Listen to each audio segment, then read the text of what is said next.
Well, good morning, good morning, good morning, good morning, good morning, good morning, and good morning, everybody. Good morning, everybody. Welcome to another episode of The Morning Glow. Welcome to another episode of The Morning Glow. Got a great broadcast lineup for you this morning, as I hope and I pray that we always do. I'm not important, just a question asker. My name is Raheem Ajame out of Atlanta, Georgia, but we got some folks on with us already this morning that are very important. I got to go to my baby girl first. Mary Perry, good morning. How you doing this morning? Good morning. I'm well. How are you? Hey, doing well, doing well. Thank you for asking. Definitely appreciate that. Appreciate that. Yes, I do. Badger. Good morning. Hope everyone's going to have a beautiful day. Hey, gonna be absolutely amazing. And I'm high and happy, elephant lady and porcupine proud that both of you are here this morning. And we're gonna jump right into our topic. I'm looking at the time, had a little struggles this morning getting started, but we are started. We're up and running. The motor is on, and the gas tank is full. So let's go. We got oil in the oil pan, and all kind of stuff is going like it's supposed to go. And the heat is working too. So we're gonna jump right into this topic for today. Now, I'm gonna ask a question. Mary, I'm gonna go with you first, Mary. Mary, we're gonna talk about today resurrection. Resurrection. But we talk about resurrection of a man because they say men ain't like they used to be. Men don't do the things that they used to do. Men ain't this and men ain't that. And I looked at some study out just yesterday, I think it was day before yesterday, possibly, where it's saying that our men don't have the testosterone that they used to have. And women talk about men are soft now. And we're gonna talk about the resurrection of a man. How do you resurrect a man to be what he's supposed to be and take his rightful place in society that he's supposed to be in? How do you do that, Mary? That's a weird question because I don't think any gender is the same anymore. Mm-hmm.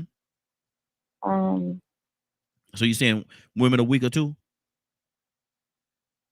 I don't think anybody's weaker. I think women are more independent now. Mm-hmm. Well, I won't say independent. I would say they're independent in a way that two women are more prideful now Mm-hmm. because women did it all. Mm. Um, well, so I've heard. I wasn't around at that time, but women did a lot at all. Mm-hmm. Um, before it was just they did it all, but they still let their husband be their husband. Mm-hmm. And I think women are now at the point where it's like, if I can do it on my own, I don't really need a husband. Wow. I think that's where it changed because then you have to think of everything you get fed. Mm-hmm. It's like you want to treat your daughter to be independent and not need a man. So she hears that, and then she sees social media where it's like, oh, you have sex with him and you take his money and you leave. Mm. Then you go on to the next. Cardi B did it. Nicki Minaj does it. It's like all these people are doing it just fine. Every song you hear about from a woman is generally like now it's usually around how to use a man Mm-hmm. because we're too independent to need them. So now you just use them till you're done. So Mm. then it leaves men in a place where it's like, well, if that's the case, I'm just get mine while I'm here. Mm-hmm. And there's vice versa too. There's some good women that still have the values of I want to treat my husband like he's my husband, but then they can get mixed up with someone that's now in the new way of thinking, and now it's like the constant cycle of I was a good woman, I was a good man, and I had a bad woman, and I had a bad man. Now I'm gonna do what they doing because it works. I don't have Mm. to have no attachment. I don't have to have nobody to answer to because you doing you, I'm doing me. Mm-hmm. So I think it's on both sides, and I think you can't. I think women can't say that men have changed without noticing that we've changed too. Mm. Wow. Wow. And Badger, she put a lot of good information out there. Badger, she put a lot of good information. It's almost like a tit for tat situation. Okay, I'm going out. Pretty much, I'm going to get you before you get me. Basically, attitude is what it is in the dating scene right now. Both you and I, Badger, are married, so we don't know what the dating scene is like right now. Have no idea. But we're talking about the resurrection of a man, Badger. How do you resurrect a man to be back what he's supposed to be? Man, dude, she threw out some bars. She put it out there, Mm-hmm. and I agree with her. Mm-hmm. Like, there's the whole mixture of a lot of things. You know, we have to, as males, there's all that toxic masculinity. Mm-hmm. There's, where the whole teaching that we are the primary, we are the alphas, we are Mm-hmm. this and that and all these things. And now we're in a society that has pushed people to the brink of insanity. Mm-hmm. But how do you resurrect a man to be a man? How do you resurrect him to be back where he's supposed to be? Even in a situation where a woman is so frustrated to the point where she said, I don't need a man. I don't need a husband. I do all this stuff by myself. So how do you resurrect a man to be a man and to have a woman safe to take off her gloves and allow him to lead? Man, that's gonna take a lot of mental health. Mm-hmm. Um, we So I was doing research, and it's so hard for a male to find that decent job mm-hmm. to actually take care of their family. Mm-hmm. So if the wife wants to be a stay-at-home mom and do all that kind of stuff, that man's got to find a banger job Mm-hmm. to be able to take care of their family and the health insurance and everything else that comes into that. But So now, in, am I hearing you say in order for that man to be the man of the household and to take his rightful place, he have to have the right job. If he don't have the right job, you saying he can't do that? I'm not saying that either. I'm pointing out the stress, the expectations that have been put on us for a Mm-hmm. long time. Mm-hmm. And then inadvertently, the Is it stress fairly that, has it been fairly placed upon us? no, Okay. Okay. I don't think it has, because in, we've talked and touched on it many times, of these ideologies of what a man is supposed to be. Mm-hmm. We're not supposed to cry. We're not supposed to do this. We're not supposed to do that. We have to do this or do this. Mm-hmm. And it's, I always found it crazy that, once I got older and realized, no, it is actually okay to cry. Mm-hmm. It's okay to have emotions. It's okay to make a mistake. We're not taught these things. Mm-hmm. And then we get put in these categories of, you have to have money. You have to be all these things, and that is extremely stressful. Mm-hmm. And then because we're stressed out, we're doing it to women too. Wow. So and it's hard to are there men out there that have broken the cycle? Yeah, Mm-hmm. we exist. Mm-hmm. Yet when we try to inform others, it's attack on their ego, it's attack on their pride, it's this and that, it's and then like she said a moment ago, you know, talking about social media. Social media is now painting a certain picture. Mm-hmm. You know, Hold on. now that sorry.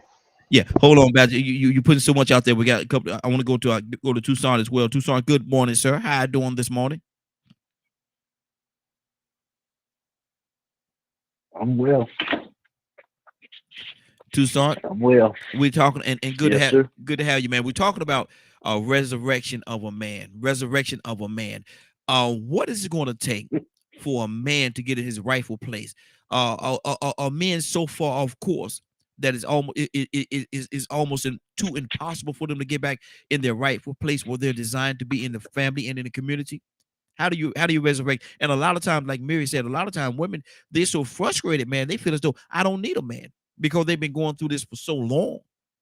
They've been going through this thing for so long. So how do you get her even to take off her gloves, and let the man be the rightful place in the household, in the home, and in the community? How do you do that? What has to happen? I don't know. I'm not interested. Mm-hmm. I mean, I'm really not, because if you want to wear the pants, go ahead and knock yourself out. Mm-hmm. I mean, really. Not necessarily, and I don't mean it in a what you call that word, a chauvinistic way. Mm-hmm. Mm-hmm. But I can't get. It's too early to get ugly. No, it ain't. Or go sit in the car. It's right on time, It's too early brother. to go sit in the car. It's right on 'Cause I time, was brother. gonna- Okay, well, here's what I was going to say. I just don't. And I watch these mighty women, and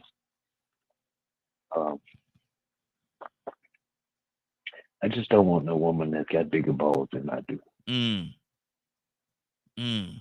You know, you just want to show they strong. That's fine. I love a strong woman, but you're not gonna run. You're not gonna run me. Mm-hmm. I mean, just me. It's just me, and I'm not trying to run you. If Mhm. you want to make more money, fine. That's good. That's going to be helpful. What would be good is if we bring what we have to offer to the table and work together. That's a relationship that's Mhm. healthy. Mm-hmm. But don't come to me and say, I work just like you. Mm-hmm. It's, you heading in the wrong direction. Mm-hmm. Because I can cook. My mama told me a long time ago, don't you let no nappy-headed girl starve you to death. You beautiful, you thick is all great, but you can't cook. Well, you strong, but you got a nasty house. You don't wash dishes. You want to go out all the time.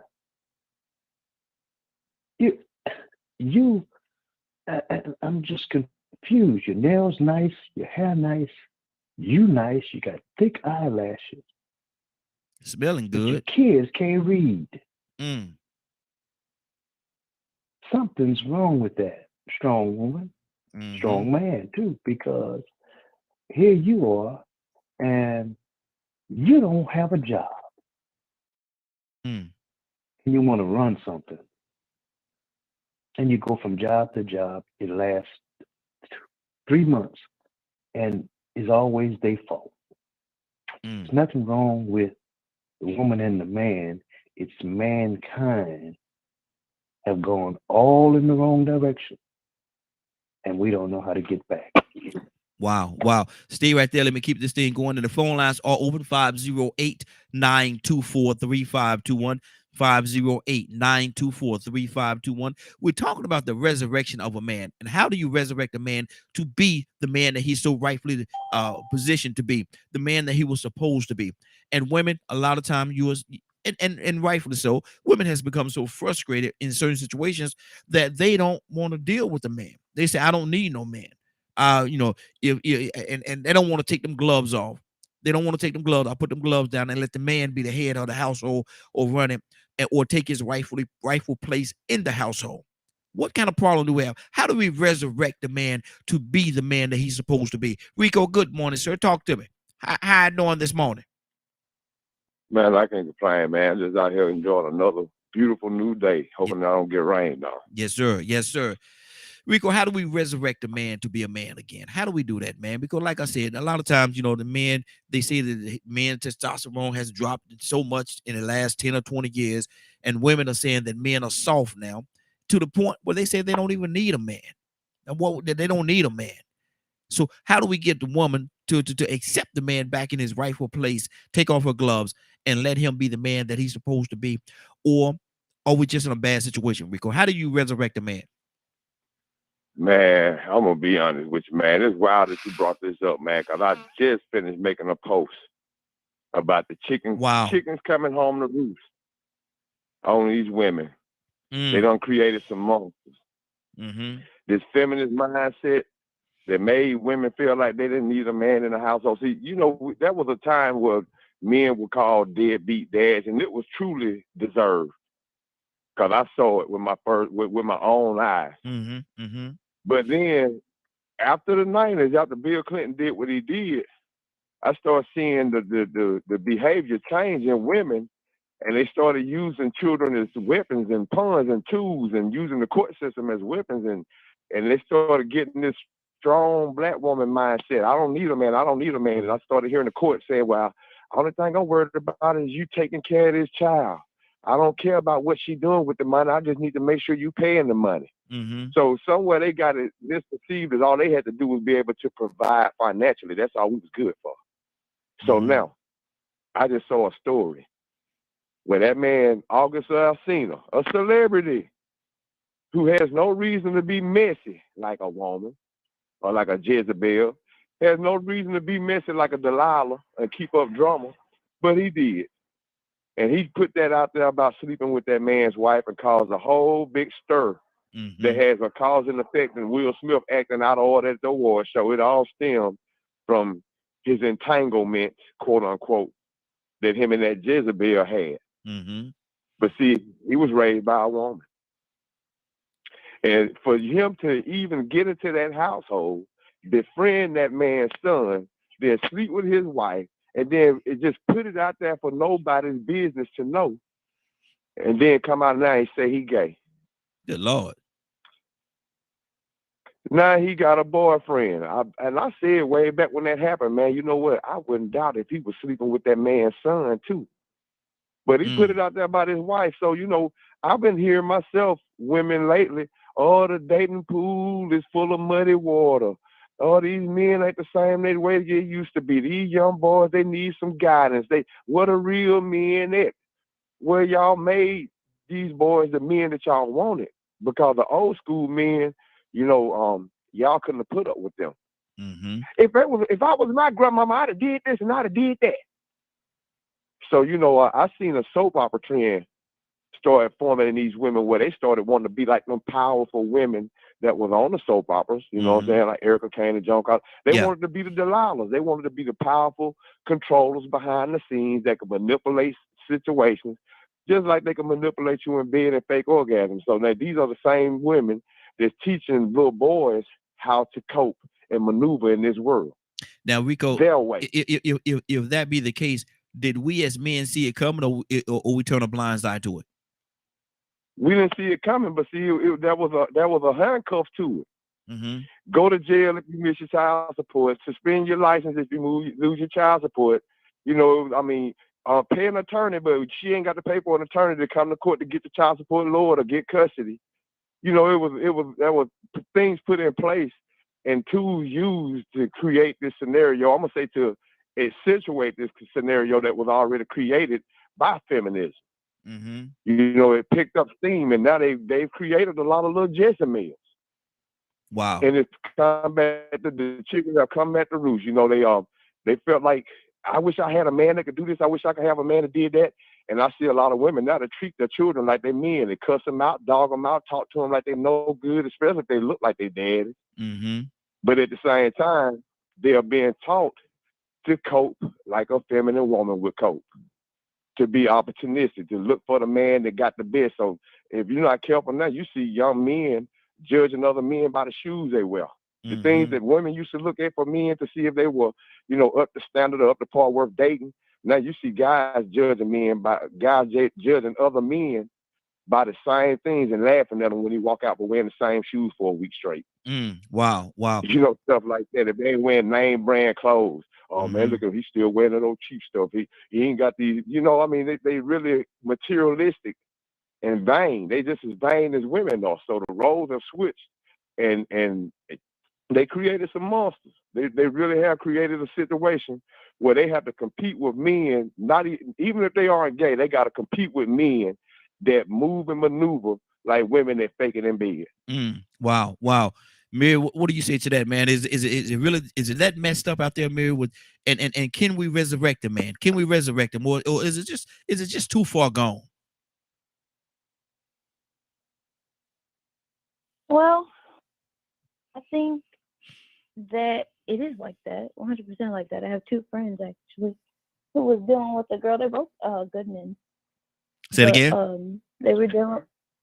Can you hear me? No, it was kind of low. Say that part again. Oh, I said I have two friends that are dealing with women. And they're good men, but they don't pick the best women to date, and both of them, their women have told them, "Well, you're with me, but I'm single." So it's a thing.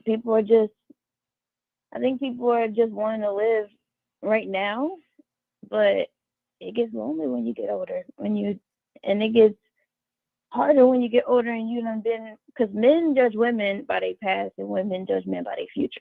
That's just a thing. It's a whole bunch of things about it.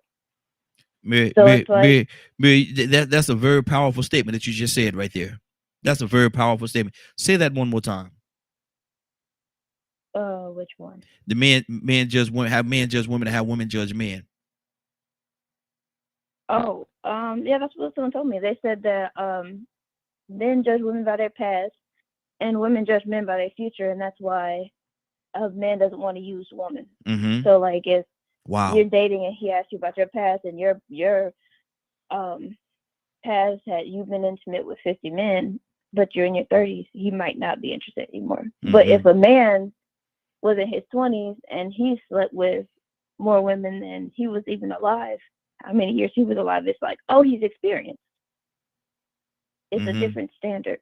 But I think where feminism and toxic masculinity kind of meet is that everybody knows the standard and everybody knows what people look for and, you know, how people value women and things that it's different. Like, I think feminism, where it gets cloudy, is you want all the same things as a man, but it's like, okay, that's fine, but you can't do everything a man can do. You just can't.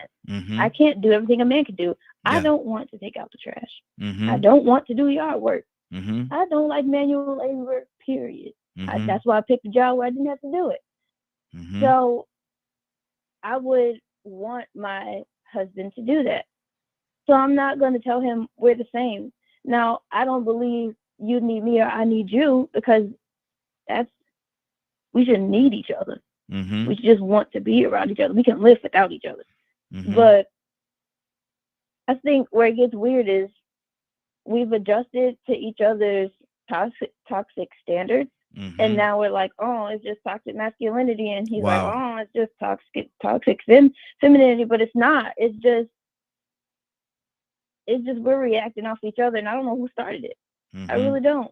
But it's like we're constantly reacting off each other. And I guess it's like, well, you don't want anybody like, you don't want a relationship like your parents, and you want to do better. And you don't want a relationship like your friends. You want to do better. But it's the way we chose to go about it was just not okay. It's like it's not healthy. There are things that should be a common standard, but there are things that just will never be, and it's okay because I can't teach a man how to be or a boy how to be a man, and you can't teach my daughter how to be a woman.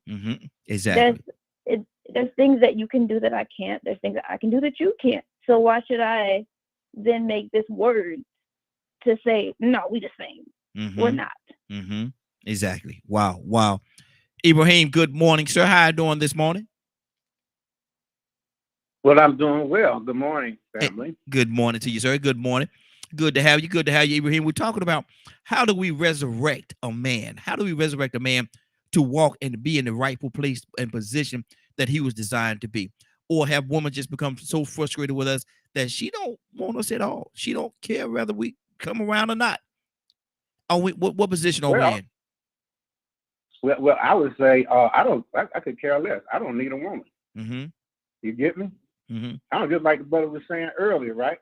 You know, my mom said the same thing. Only depending on that being a woman to cook for you. I learned how to cook when I was 6 years old, right? I learned how to do housework, learn how to wash clothes.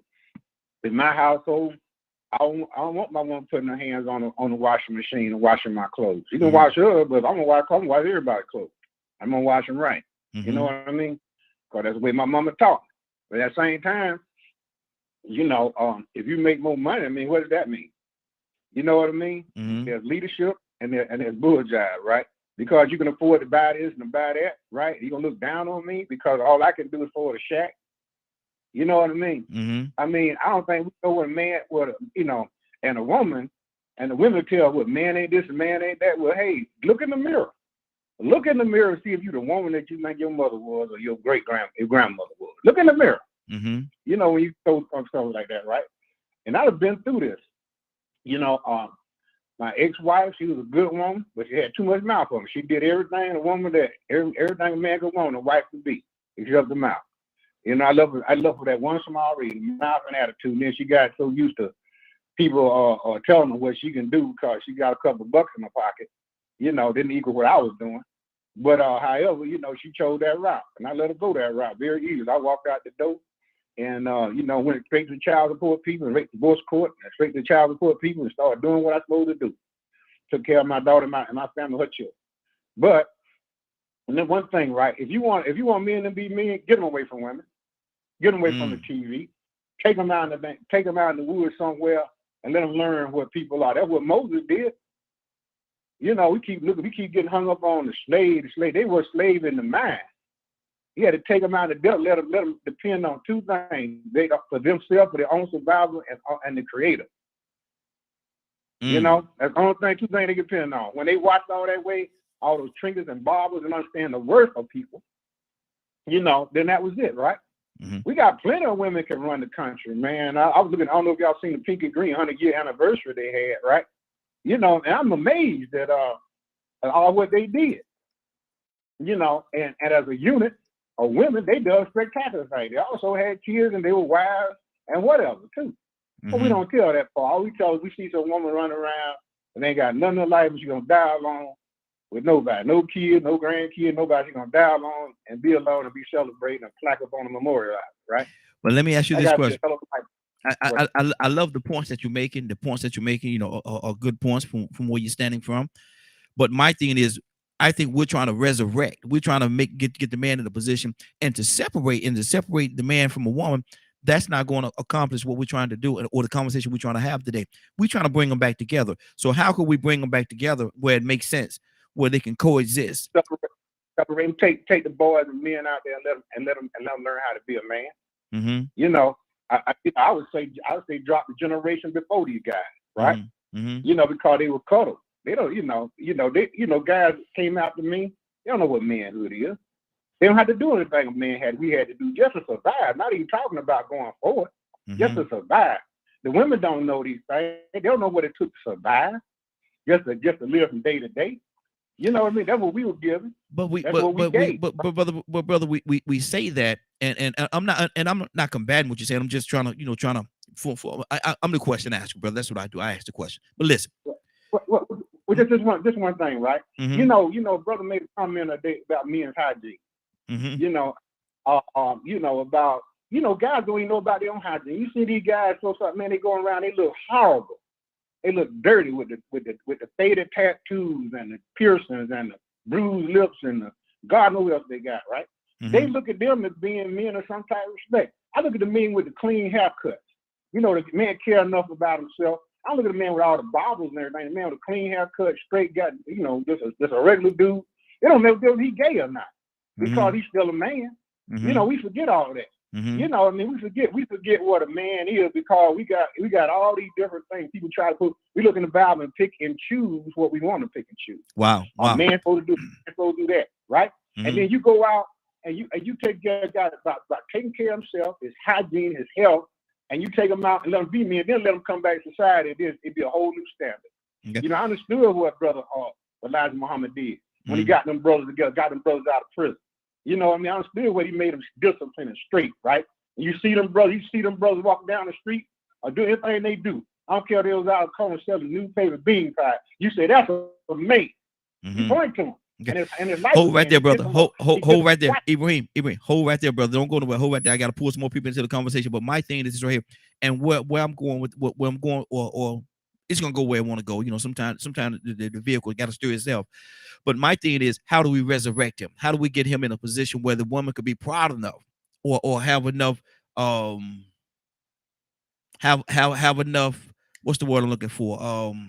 God Almighty, confidence in. Let me use confidence, like a better term. Confidence in him that hold on, brother.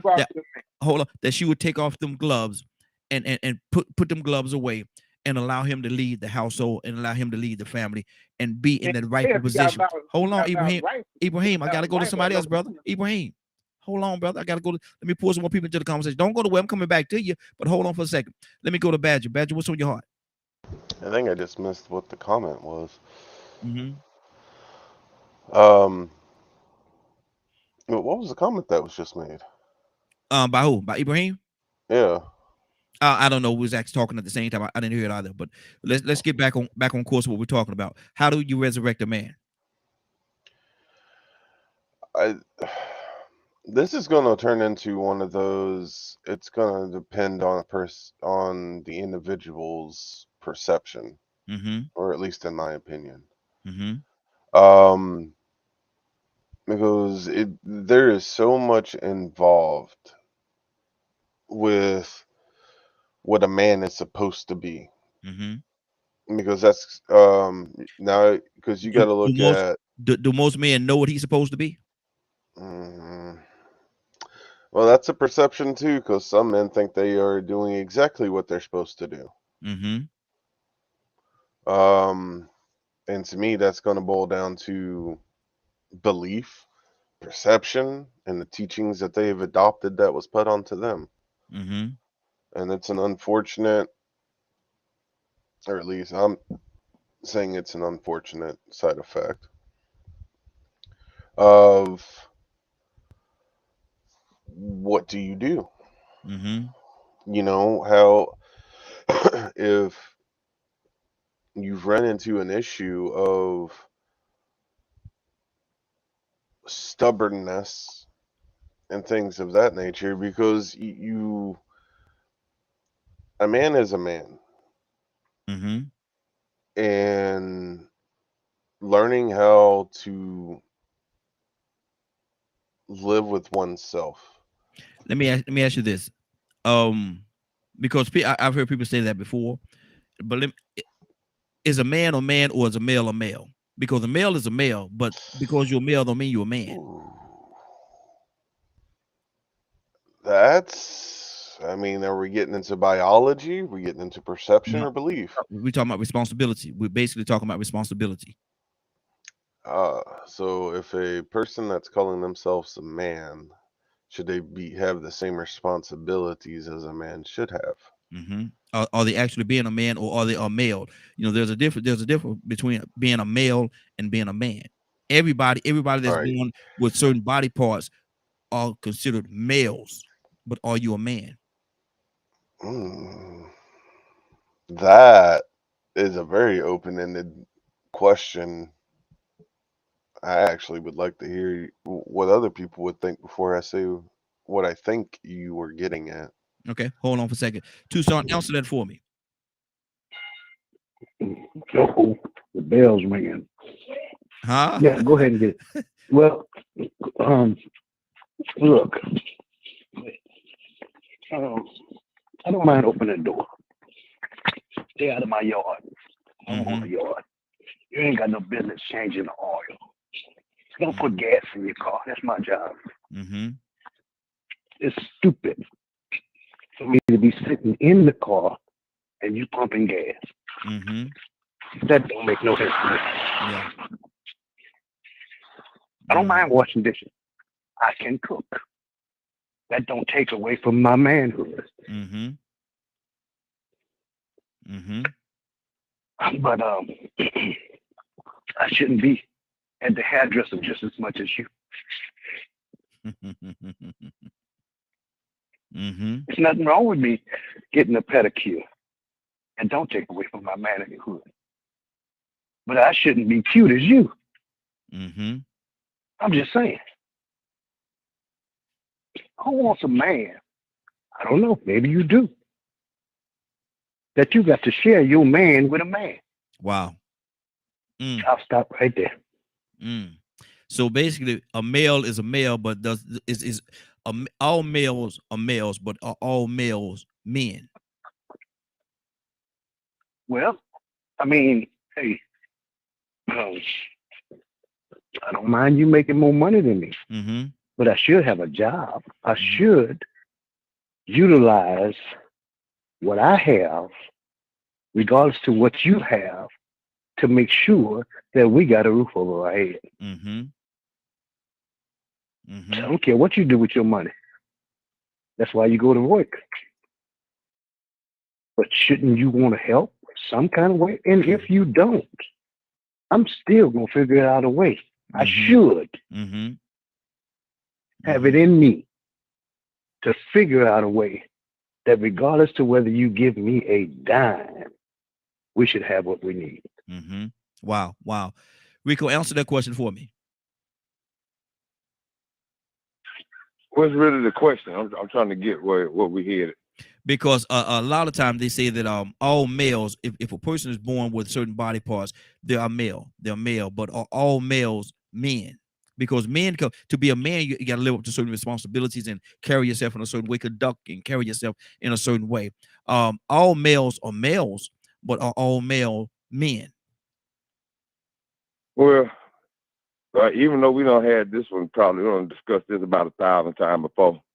That's going to be to each person's perception of what a man is. Everybody's description of what a man is isn't the go-to description. That's just their opinion. So, there really isn't a certain definition, but I think there are certain basic things and roles, that a man and a woman has based on strength and testosterone and estrogen and all of those sensitivity things that come with it, penises and vaginas. I think all that play a part in it basically. Now if you want to say, well, what is it? I mean, well, first I'm going to answer a question that your daughter asked. How did we get to this point? Benefits. It started with, the welfare system and giving people certain benefits, and then it moved to child support and not having any regulations in place to make sure that the women were doing right by the children. Because in all of this, is always the children that lose out. We talking about the men and the women, but the children are the one keep losing the opportunity to have a father in the household. So then the child support thing kicked in, and now we have it's a different thing. It sort of slips my mind what I was going to, but it started from those benefits, and it really sort of exemplified itself when you ask, how did we get to this point? Think about what Joe Biden did, the example of what Joe Biden did when he nominated his Supreme Court justice and when he nominated his vice president, or when he appointed his vice president. He showed some entitlement and favor. So anytime entitlement and favor benefits you, it's hard to sacrifice that, because sooner or later, cultures and generations start depending on it and start feeling like it's a guarantee. It's almost like saying, you better go sign up for them food stamps. You might not need them, but they're free. Anything that's beneficial, So now people are stuck on the earned income credit. They stuck on the child support, and if he get a raise, go up there and get some more girl. You know, that's where we got it started, because we survive off money. And so anything that helps you benefit or survive a little bit more, you might sacrifice the welfare of your children to get this apartment. You might sacrifice the welfare of your children to get a little bit more child support. You might not care if he come around. You just want that check. You know, so it's that entitlement thing that happened. But I can say this, if anybody ever has any confusion about what a man is supposed to do, I think about this. When a man is trying to attract a woman, he shouldn't be putting on makeup and dresses. When a man shouldn't be trying to attract another man by putting on the things that a woman looks at. So, you know, when men walk into a room and he's actually, or they're actually, you know, trying to, you know, be chosen or get the attention of a woman, certain things that a woman gonna look for. They're gonna look for them shoes and that clothing, that tightness, and the nails being well kept. They're gonna look at small things from a man, but they ain't looking for him to have on no makeup. They ain't looking at them to have on no red bottom stilettos. No, that ain't what they want.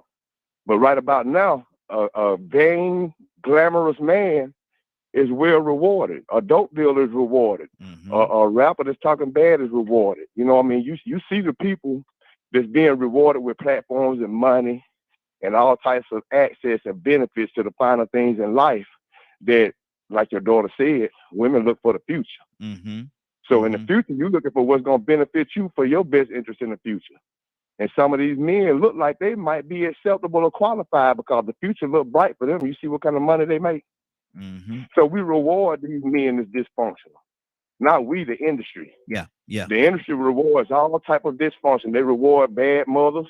They reward dysfunctional males, confused males, and most of these men you see in high places and with big platforms with a lot of influence probably don't have fathers in their life. Some of them do, but for the most part, I guarantee you, LeBron James didn't have his father in his life. He had to push his mother away. Yeah. His mother started sleeping with one of his teammates. Exactly. Think about that. So this is the new generation. I really don't know of anybody in the past 40 or 50 years, even before I was born, in situations where you would be raised by a mother that will help you to become successful, and then in the process of you becoming successful, she starts sleeping with your teammates. A teammate that actually end up going crazy. Lost and being a criminal, just out of bounds. So I mean, you know, man, it's all over the place, man, and that really shows you the lack of I'm gonna say the value of a man being needed in the household, but not just any man, but a man that has a certain standard and quality. Wow. 508-924-3521, 508-924-3521. Give us a call.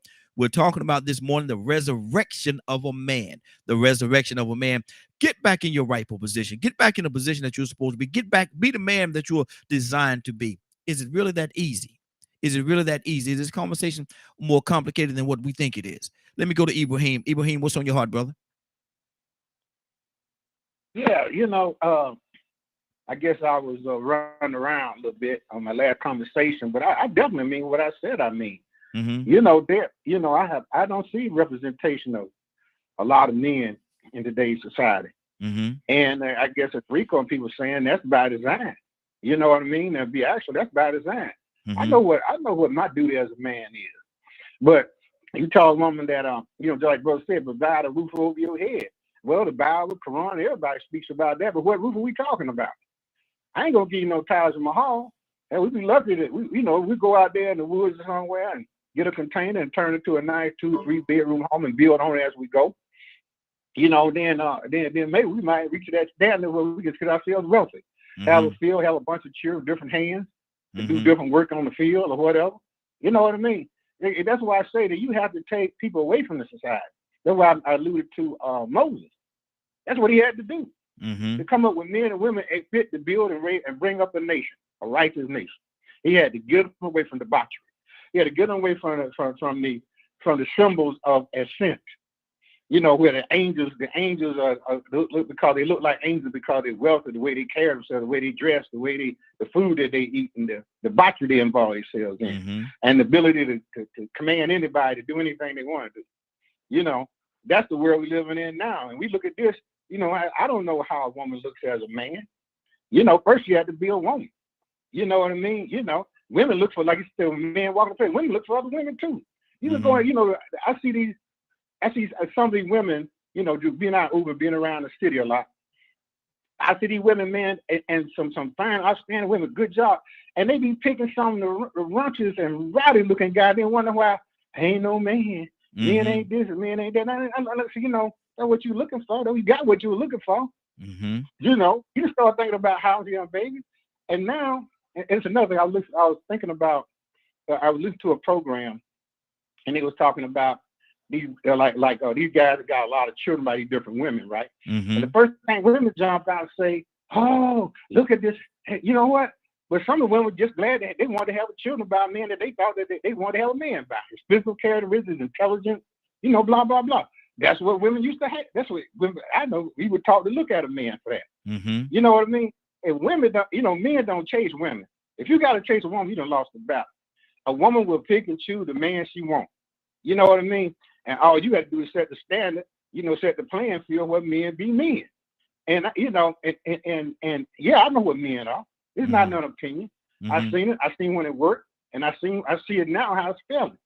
You know what I mean? You ain't got to bring a man back. Let me ask you this question, Ibrahim. Let me ask you this question. Do a woman, or can a woman play a part in whether that man is a good man or a sorry, no good for nothing piece of a man? Do the woman play a part in that? Yes, she can, but you know what? Man gonna still come out of man. You know, he gonna suffer and endure, and he gonna stay true by a circumstance. And then when that woman want to come back in the door and be right, he gonna open the door for her. Or he can say, no, I got a new woman.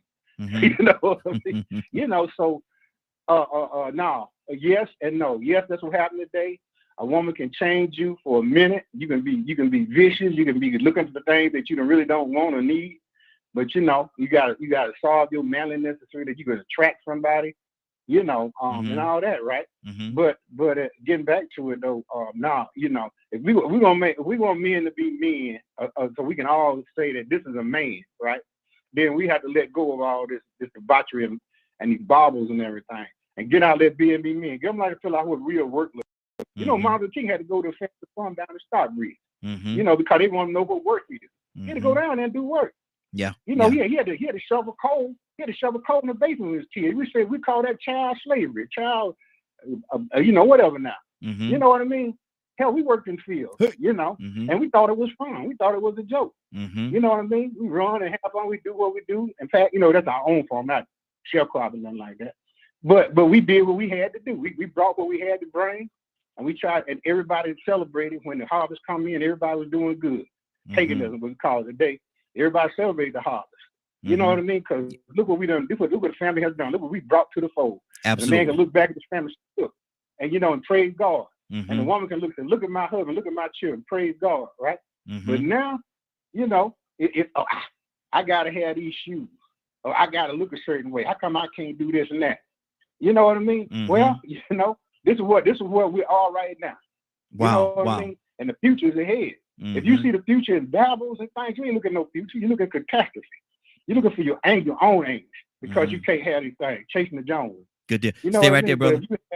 Exactly. Stay right there, brother. You know, I'm jumping around, trying to keep everybody within that 3-minute realm a little bit, because I know we're gonna have other people that's gonna come on here, so we gotta, you know, mandate it a certain way. But definitely, I appreciate what you just said. Don't you go nowhere. Stay right there. Mary, what's on your heart? You know, I think at a certain point, the only thing that can give you your answer is God. So I think you can be swayed a little bit, especially if you love someone and they're hurting you or they're not good for you and you don't see it. But I think the only thing that can really bring you to where you need to be is a good role model and God. So I don't think anything else can resurrect you, because if a woman does it, right? Mm-hmm. The way I'm thinking about it is like, okay, if you let a woman do it, you're probably gonna be dependent on that woman next time you need to be lifted up again or feel like a man again. Because sometimes you just don't. Sometimes a woman doesn't feel like a woman. Sometimes a man feel like, well, she's doing everything I feel like I need to do. I can't tell her to stop because maybe she makes more than you, or maybe it just would be weird because now it's changing the dynamic and out of nowhere just because of something you feel that you haven't communicated. So I think the only thing that can get you there, because there's some women that lead their house. There's some women that a man's just like, yeah, I'll let her do that. I stay home, I take care of the kids, and she goes to work. Okay, that works for y'all. Some men want women to stay home and take care of the house, take care of the kids, and I'll go to work. Some couples are like, no, we both going to do it because we're both going to keep up with the house. We're both going to keep up with the bills and everything else. Well, that's fine too. But the only thing that can make you feel like a man or feel like a woman is you staying true to yourself and you being connected with who made you. Because it's like at that point, everything could be going right, but you can just feel like it's not because you have gotten away from yourself and your relationship with God. So I think the only that can actually resurrect a man or make a woman feel like a woman is that, of course, you would want your significant other to help out with that because that's who you love and that's who should love you. But the only person that can keep it consistent is you and God. Wow. Badger, what's on your heart, Badger? How do you feel about this now that you had opportunity to listen in a little more? What's on your heart, brother? Talk to me. I mean, to me, it sounds like what I said earlier. It's going to boil down to people's individual perceptions when being asked this question. You know, so like, is there what would be considered a normality of what a male or man should be or is? Honestly, like, is there a normality of expectation across the board? Is there a blueprint to what a man's supposed to be? And that goes right back to what you just said a second ago, man. It depends, because some people say there's you can look in the Bible and it describes what a man's supposed to be. Some people say look at the example. Some people say going in the hood, look at the drug dealer. Look at, and these are the examples that people have in their existence, in their circles. Is it right or is it wrong? That's for them to decide. We can outside looking in, we can say yes or no, but it's you can't tell a person what their experience is. Right. Their experience is their own. Yeah. So from my perspective, a man should do their best to protect, to help, to uplift women, to take care of their children. Are there going to be times where they're in a situation where it's hard for them to do it because of legal nonsense? I used to think that was a bunch of BS until my experiences of late, because there are some laws that need to be worked on. And the need to have an awareness of what could be considered toxic and what isn't. What is it okay for a man to cry? Is it okay for a man to have emotions? Do we push ourselves too hard without allowing ourselves to process what's going on because of we have allowed other people's perception of what they think a man is, which ends up hindering us? If that makes sense. Yeah, it does. And I'm gonna tell you something. I don't find it a problem if a man has emotions and in that emotion is finding himself crying sometimes, because that's exactly what it is. People, we were given emotions, and sometimes our emotions become a little stronger than what we want them to be, and tears might flow. It could be, it doesn't make a difference whether it's sad or terrible tears or tears of joy. You know, if you see somebody do something real good, you see one of your kids overcome certain situations in their lives, and you have tears of joy because you're so happy. I mean, is that considered a form of weakness as well? I mean, tears are tears, and they represent different things. Rico, what do you say to that, brother? Yeah, I mean, there's a reason behind everything. And if you really want to know what I determine what makes a man or a woman, it's their actions. Mm-hmm. And those actions aren't just one action, but a consistent show of action. I mean, well, consistency in their actions that shows me who they are as a person. So now, when you start talking about a man can do some things that can have a huge impact. So I judge a man by that. His impact, his intent, his reason, or his result behind his actions. Mm-hmm. Because there are different ways that a man can prove to you that he's a man. And then there's some ways where people have an opinion and they'll say, well, you weren't a real man because you did this and that. You know, sometimes they tell you you're supposed to always stand up and fight. But then sometimes it's best to run and fight another day. What you look like fighting 10 people and it's just one of you, you're going to die. Yeah, yeah. So sometimes you have to swallow that pride. But I don't heard people say, oh, man, I wouldn't have ran. You were a punk.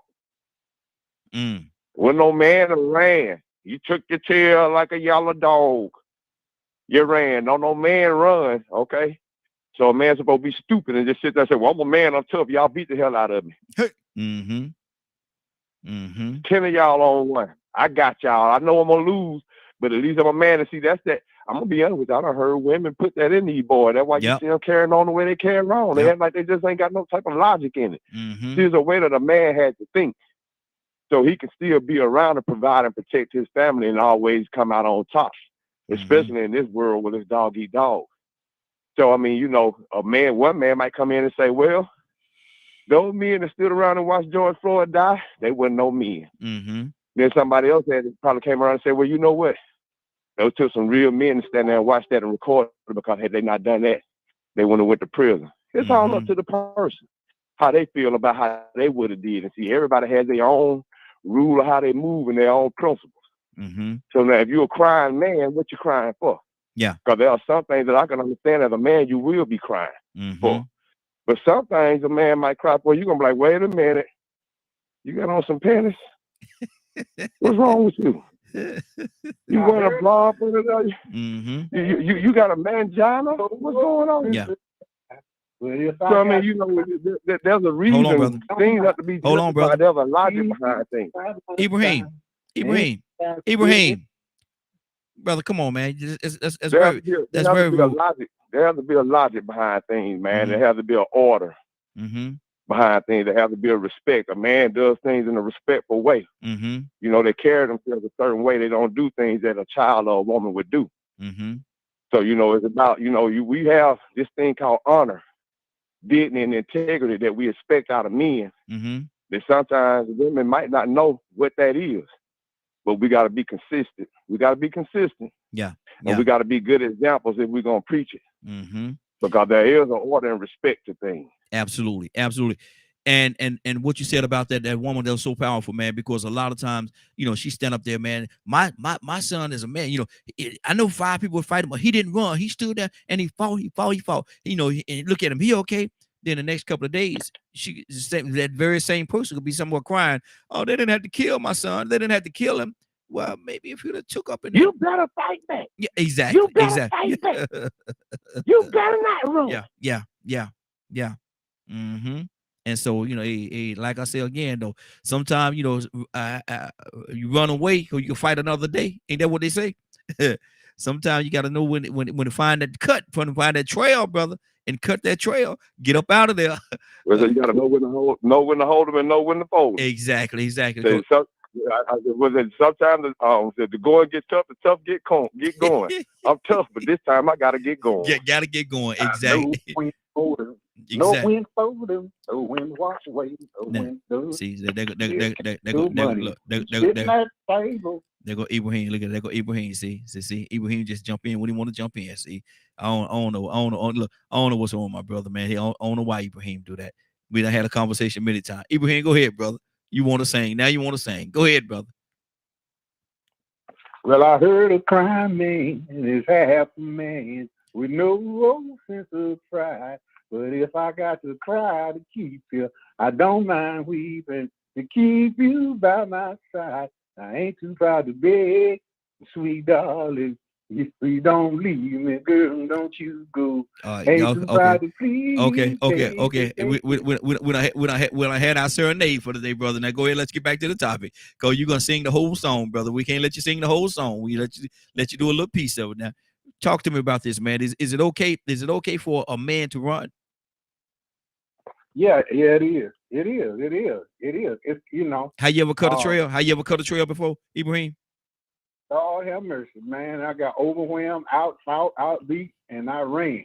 You know what I mean? I ain't gonna tell, I ain't gonna tell no lie. I stood there and fought when I should have ran. But but I was able to come back another day. You know what I mean? Guy that shot me, he should have killed me. Because I ran after I tried to beat him down, he reloaded, I ran. You know what I mean? Got away. You know, when I come out the hospital, I was on the trail. He made one fatal mistake. He should have finished the job. You know what I mean? He had a chance. But yeah, it's kind of run. And I seen Martin Luther King on the 2nd March at Evan Felton Bridge. He was leading the trial. And he got down there to the bottom and seen all them, the Ku Klux Klan, all them police and the sheriff and all like that. He turned around and ran. Everybody didn't know why, but the next time he came back, they take that march all the way to Montgomery. So, sometimes it's good. Sometimes it might look bad, but sometimes it turn out to be what's needed. You know what I mean? To stop the bloodshed. Find another route, a better way. But that depends on the person at the time, because sometimes it's a good time to die. That's what you're there for. And if you go there for it, and that's what it is, it's a good time to die. You know what I mean? Sometimes you can't never get back that trail that you ran from. You might not have set away for somebody else. We got people all over the world right now that's fighting to keep what's theirs, right? And dying in the process. But maybe history will show a better light on them. Than we cast upon people now. So it's a decision. It's your character. It's you. Sometimes dying ain't the worst of things. You know what I mean? And it ain't the best of things for a lot of us, but it ain't the worst of things. Sometimes that you made it more of a statement dying, standing your ground, than you did when you ran. Like them people that stood around George Floyd. They did what they did when as far as they could, but they went even almost beyond that, because they could have been killed in the process too, and thrown in jail for just being there. They didn't go that far, thank God, but we would have never known what happened if some of them wasn't there, stood there and took pictures and arguing and saw the cops, right? We might not have seen the difference between that, because we see these videos all the time. Video about that boy getting beat in jail here, right, in Georgia. But now they still trying to say, well, what happened before that? I don't know what happened before that. Is what they were doing with the guy.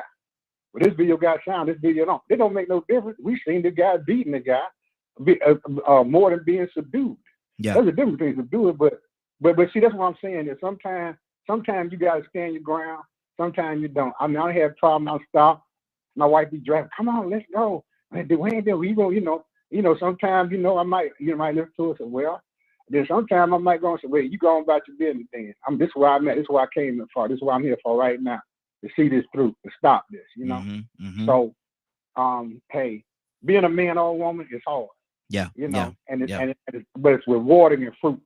Absolutely. And we say men, but being a woman is hard and fruitful. You know what I mean? And what women are talking about, they got nothing to do with womanhood.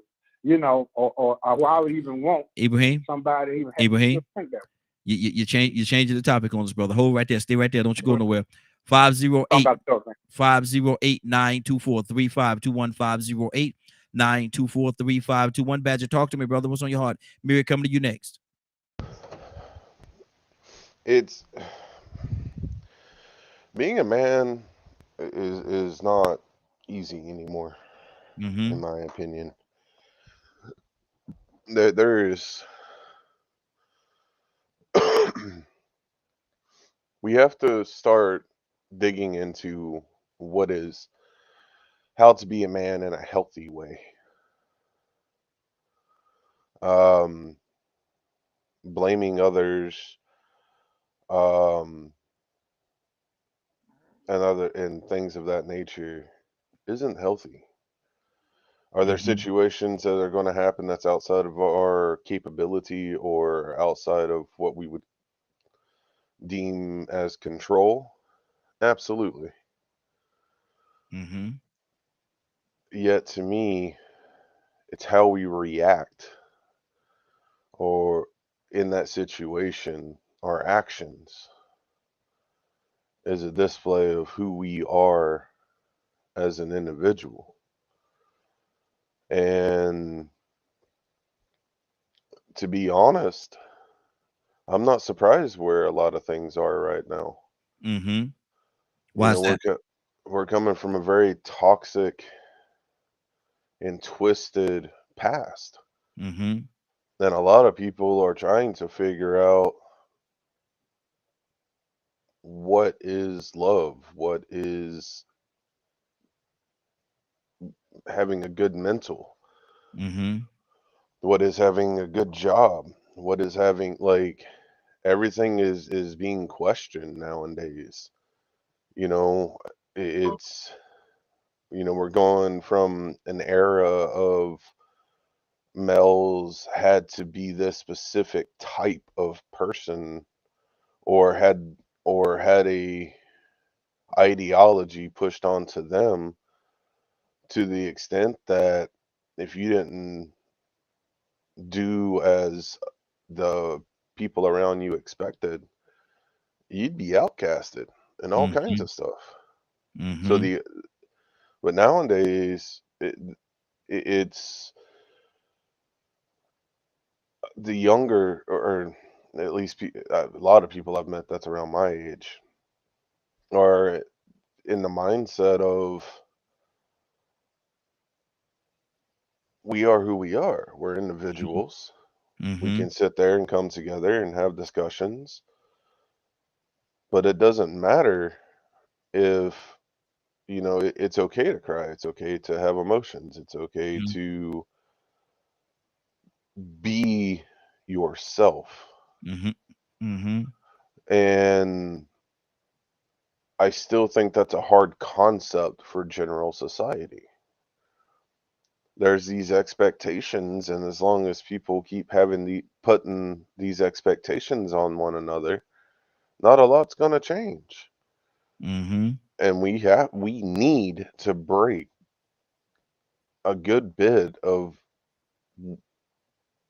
toxic masculinity. Otherwise, we're just going to keep going in circles. We're going to keep having talks like this because nothing gets done. Wow. 508-924-3521, 508-924-3521. Give us a call. We'd love to have your input. Talking about resurrecting. How do you resurrect a man? How do you resurrect a man? Now, Mary, a lot of times, if in certain communities, if a little boy appeared to be soft, if you will, heading on another direction, do the community actually come together and try to build him up, or do they chastise him and talk bad to him, or make him feel worse than what he felt when he woke up that morning? What do you say to that? How Wait, are you asking me how accepting do you think the community is for a young boy that appear to be soft, or maybe going in an alternative lifestyle direction? Are they accepting to him, or do they try to build him up, or they just receive him in, or do they talk bad about him and make him feel less than? Lately I've only seen people talk bad about people that have bad mindsets. Like, we have somebody at work that is determined to not do anything. Like, determined. That's his goal. His goal is to not do anything for these 3 years and then get out. So he gets talked about, but no one else does. I haven't seen I haven't seen that. Okay. Rico, what do you say to that, man? How accepting would that young man be? Give me that scenario again. If like you see a little, you had said something one time. You saw a couple of people. I think you said it was in a barber shop, and the boy he was acting just like the girls that he was hanging around. If a young boy have that mannerism, How accepting is the community for him? Or do they just continue to just pour into him and try to build him up? Or do they chastise him? Man, you be a man, boy. What you doing? Poke your chest out. Put some bass in your voice. What's wrong with you? That used to be what happened in the past, even from an outsider. You might have an outside man be like, hey, man, tighten up. You know what I mean? Tell that woman, you know, hey, he need a man in his life. Yeah. But now you don't see that. You'll see the men talk about it after the woman walk out the barbershop. That little boy, that's gonna be funny. Yeah. That's what they do. But like I said, that's that messy, gossiping mindset that men have taken on. That's something that really and truly shouldn't be acceptable. I mean, you asked the question, how do we bring the men back?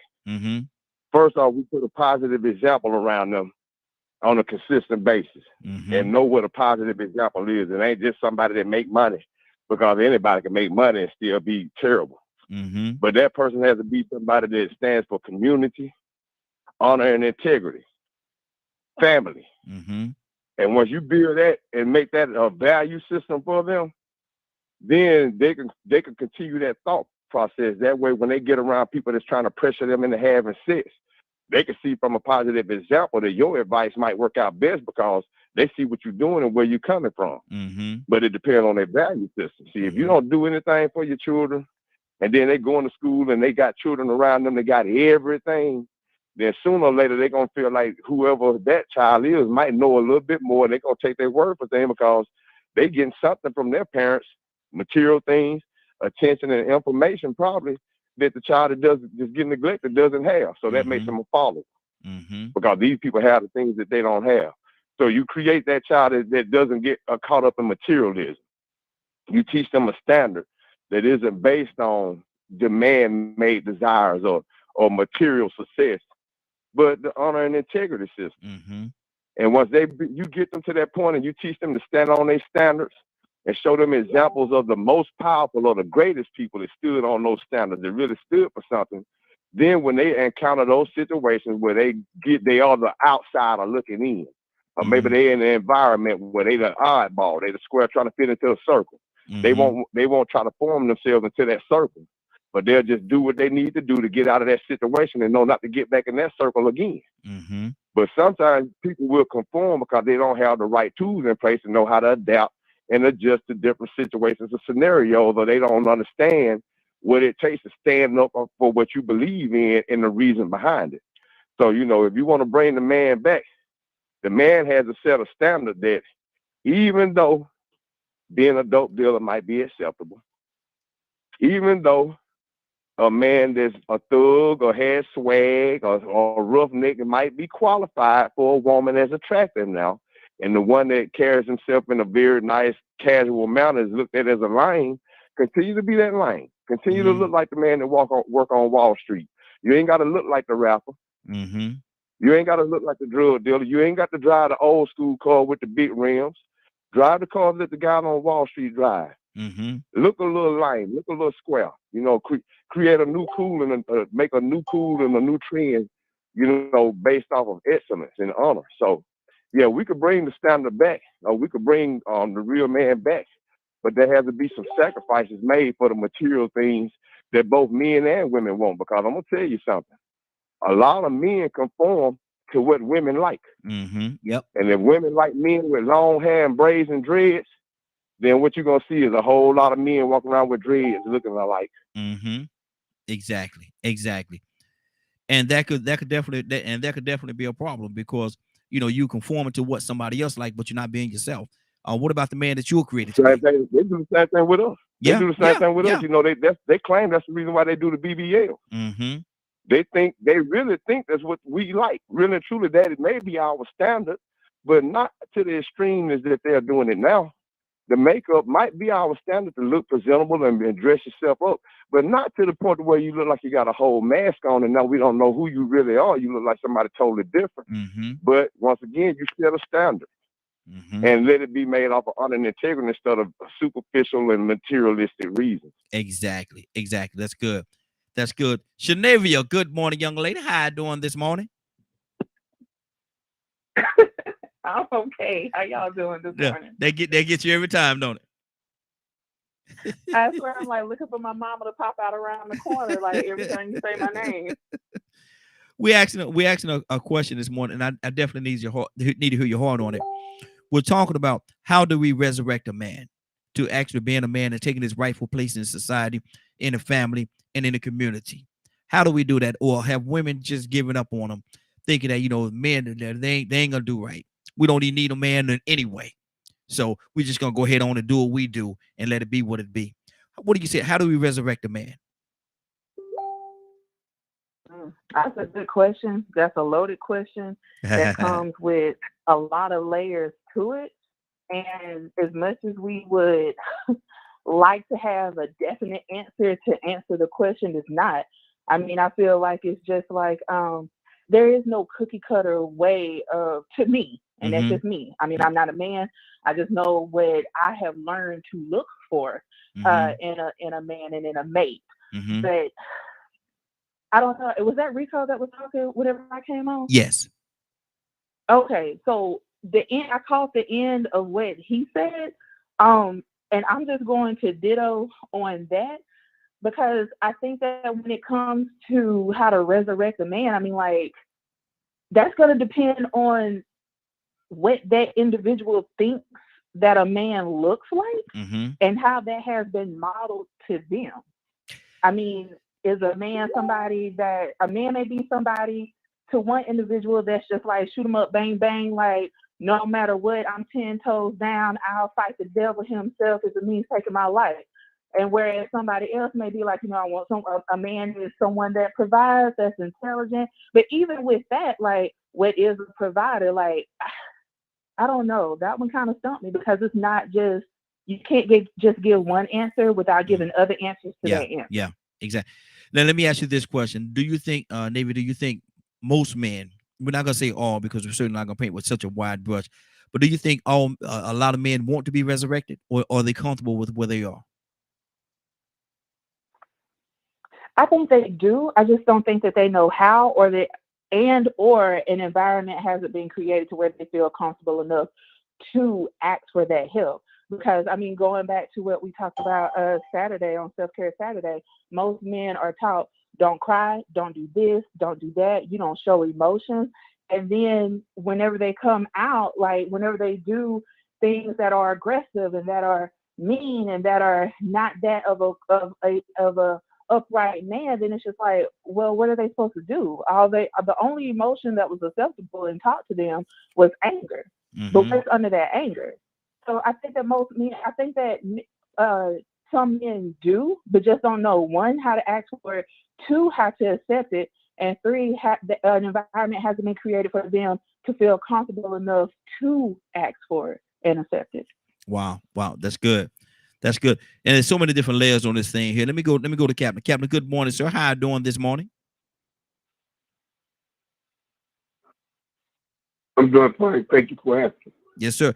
Cap, we're asking a question this morning, and we're actually having a topic this morning, whereas is resurrecting a man. And how do we resurrect that man to take his proper place in society where he's supposed to be, and have the women gotten so frustrated with the man because it's been this way for a long time that they have the mindset now that I don't need a man. He's not gonna do right anyway, so I don't need a man. So how are we going to get our sisters to take those gloves off, put those gloves on the counter, and let the man step back in his rightful place in society and the community and the home?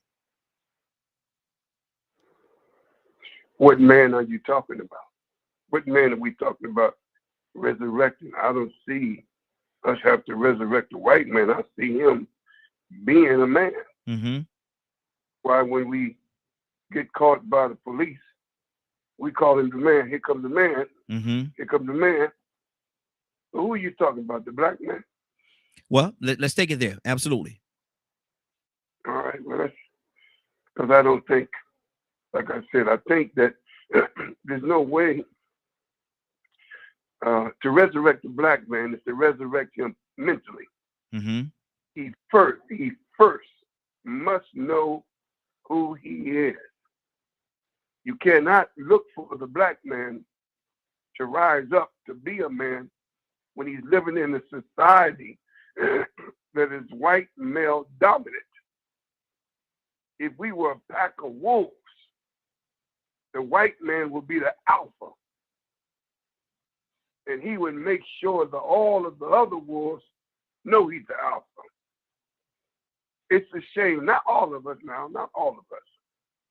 Many black men are waking up to the knowledge of themselves and begin to demonstrate what a man is.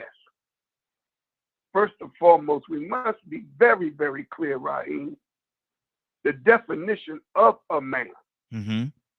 If we're to talk about the resurrection of the black man, we need to be very, very clear that the black man knows the definition of being a man. We have, as I heard my sister, we live in a society that does not allow him, or is not conducive, let's use the word conducive of him being a man, because if he was a man, he would be a threat. He would be a threat to the alpha male. Mm-hmm. He would be a threat to today's society. So you cannot see them rise up when the whites are in control of everything, even his ability to eat, his ability to work, his ability to amass economic wealth. He cannot do nothing until he knows who he is and what he is. Once he knows who he is, then he's resurrected. But he has to be mentally and spiritually resurrected, because he don't know who he is. We get on this line and we get many definite. Now the brothers on this line, I do believe they know who they are. You got some extraordinary men on this line. If other people listen to it, you wouldn't hear this kind of men. But the bottom line is, how do you rest? He got to know who he is. How do he know who he is? He don't know. The white man been teaching us ever since we was brought over here in America.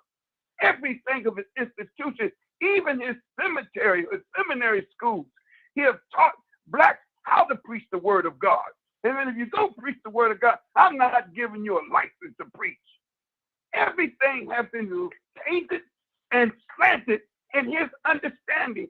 So you got us don't know who we are and what we are. Until we learn who we are and what we are, you cannot resurrect the black man. He has to be resurrected by God. God is the only one that can resurrect him.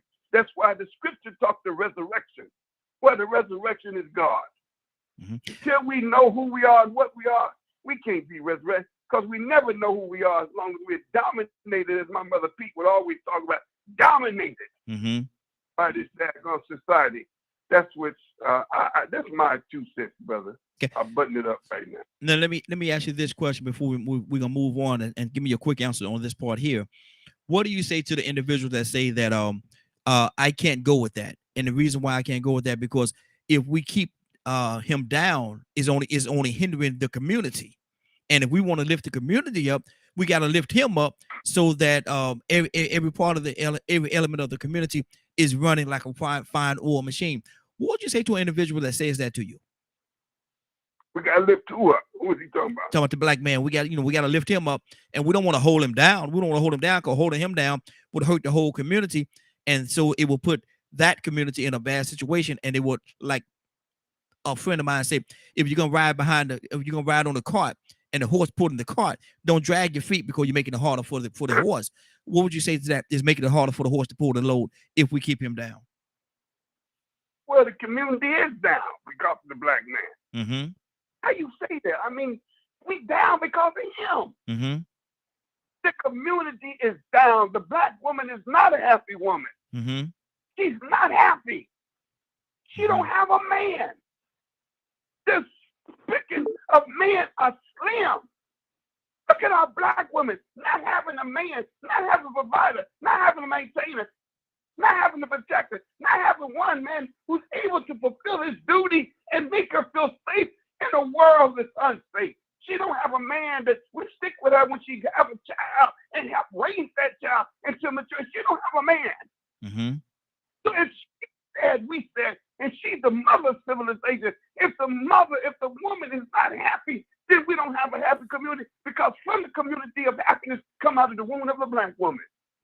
She's sad, can't find a real man. They turning in on one another because there ain't no real man today. Yes, man. The community is down because we are down. I don't care about anybody who's going to say, well, I just try not to deal with that. I just, you know, my attitude, Raheem. I just breathe, you know, if it ain't about me, I don't care about all that. I'm tired of all that emotional talk, all that. Yeah, but you put out a challenge. That challenge is if you're going to be a man, only a man can make a man. Only diamond sharper diamond, steel sharper steel. You can't be what you're not, and you can't give what you don't have. 508-9. If you come in with date talk, you could put that in a damn baggie and then put it in the trash can, because all they taught you is nothing about yourself. And this whole world has dominated us. When we turn on the TV, look how we're portrayed. To this day, we don't own ABC, CBS, and NBC. To this day, we don't control our athletes. To this day. We talk about the black man. He should be the first to be resurrected. But God is going to get us. He's going to put us on top in spite of. At least that's what the scripture says, and I believe the scripture. He's going to put us on top in spite of ourselves. Wow. God. Good deal. 508-924-3521. 508-924-3521. We're talking about resurrecting a man. Let me go to Rico. Rico, what's on your heart, brother? Yeah, man, I'm pretty much at the same place, man. I mean, we just have to, you know, re-examine our value system on the way to trying to find out who we are and where we came from. Make that a priority. You see, we're distracted by too many different things and vices and other things that we find that we have made important and made a standard that really contributed to us getting away from it. You know, we started valuing certain things. I mean, you know, you got a lot of vain, materialistic men out here. You know, trying to overcompensate and find their worth as a man by things that they have. So they want to be the biggest hustler and they want to make the most money, but they still selfish tissue. Wow. And they still got feminine ways. And they still low down and dirty, and they'll go behind your back and try to sleep with your daughter, your son, your wife. I mean, you know, you got some men out here of quality that they ain't worth 2 cents, but they might be attractive because for somebody else's benefit, they'll help them out a whole lot to be with somebody that has those things or has access to those things. So, you know, when you start getting back down to what's more important, what you stand for, you know, I mean, don't get me wrong. People do want things in life to make their life happy and comfortable, but there's a balance to it. You know, you can't get too caught up in the vain side of things. You know, you want to be presentable when you go out. Yes, you want to be presentable. But if you can make something from Walmart look just as good as something you bought from Louis Vuitton, what's wrong with the Walmart? Nothing. Oh, but you not know you did not come up in here wearing no Walmart clothes, bro. Look at you. But what does that mean about the man that got the clothes on? What does that mean about the man that wears the shoes? They may have came from Payless. I don't even know if Payless exists anymore. Shoe Carnival. They may not be Balenciagas. They might be Pumas. Or they might be the Monarchs. You know, you seen that LeBron James commercial where he laughing at the old man? Yeah. Because he gave him the old school shoes instead of the new, brand new, expensive LeBron James 20 shoes. You see how they market that to us? Yeah. Look at him. I'm laughing at him because he got the old Monarchs. But look at these LeBron 20. And I ain't even give them.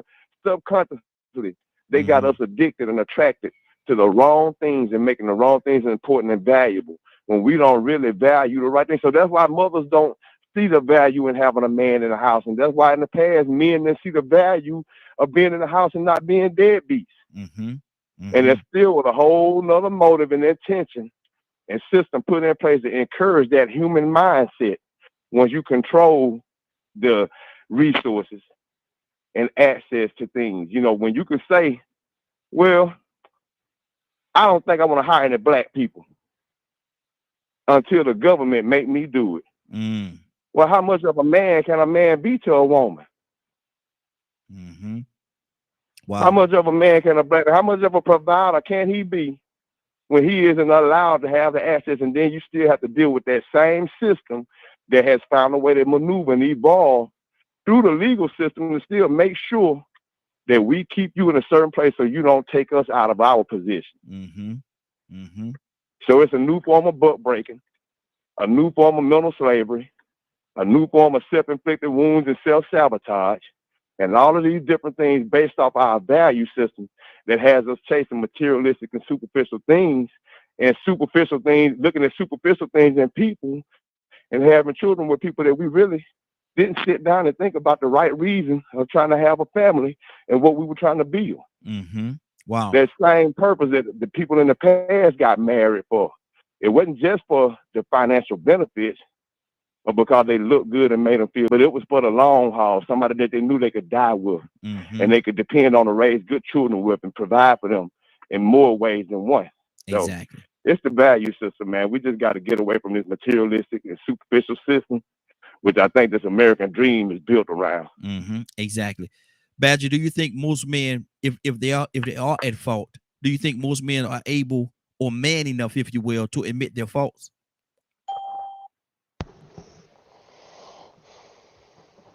That's a hard one. I don't know much. I don't know anymore when it comes to that. I would hope so, but I don't know how many are taught how to do it. I don't think that's something that's taught in society. Neither is introspection. And to me, that's just it's just one of the many things. I keep coming back to the same things over and over again. And it's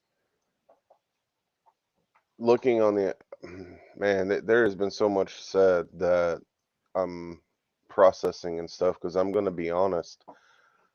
I grew up most of my life until like the last 2 years thinking that black men didn't probably had similarities to white men, but had it better than white men.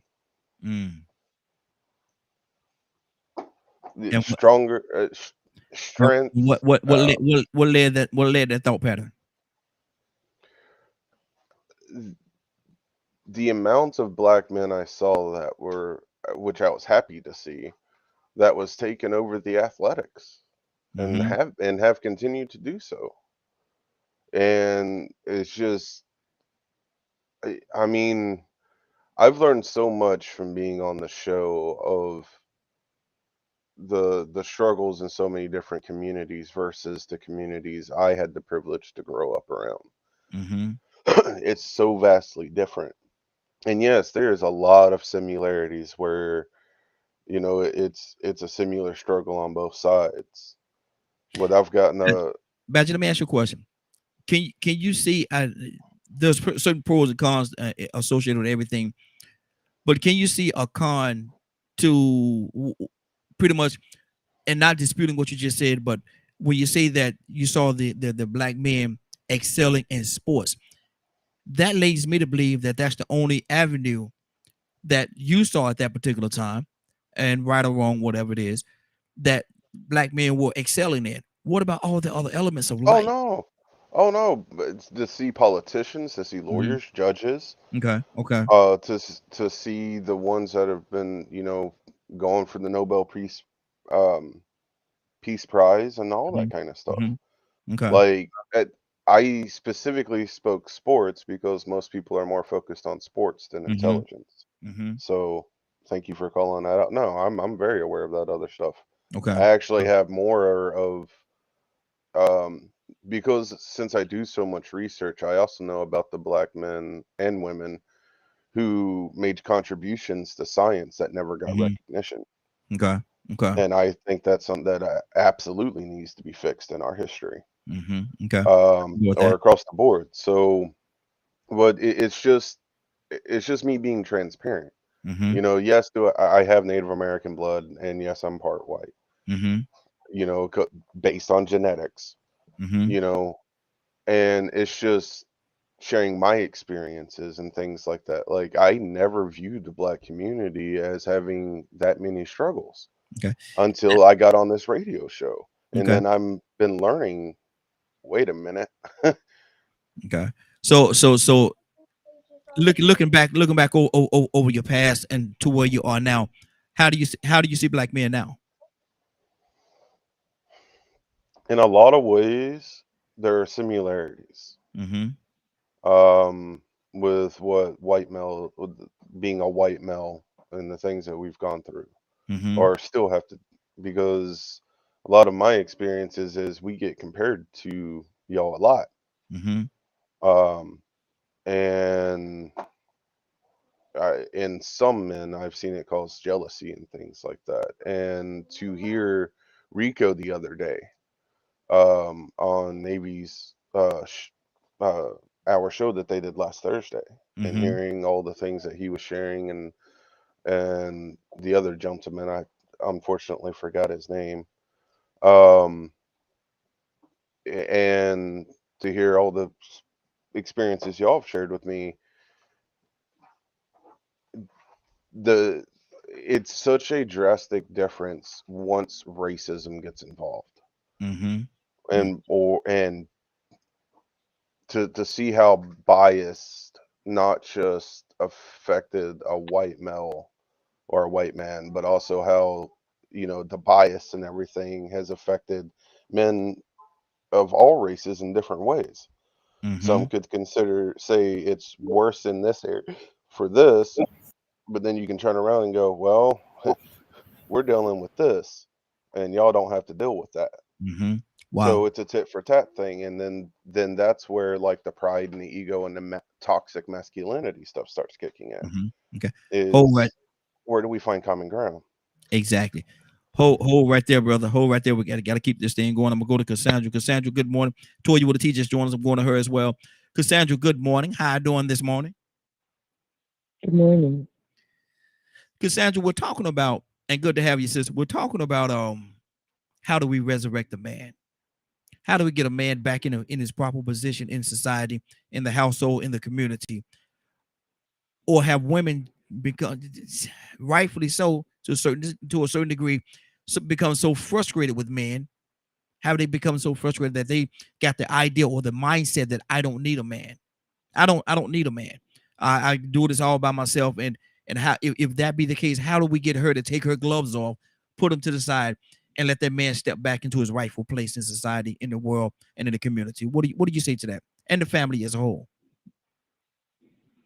Wow, that is the $1 billion question. If somebody could answer that for me, I don't even have $1 billion, but I'll try to come up with it, because that is what is needed. We need our men in their proper place. I have always said that. I've always felt that. I've always lived that. When I was married, I did everything I could to encourage my husband when it came to business, the family, you can't, a person's mindset they have to be persuaded. The word says, let every man be persuaded in his own mind what he's going to do. So I don't think women can help and, be there as a support, which is what they're supposed to be, a helpmeet. So we can support, but it has to be each man's individual responsibility to rise up to not where society tells them they need to be, but to where God has called them to be. To me, that's what's missing right now. And until we have that, we'll continue to have, because the men have to be the head. That's what they were called.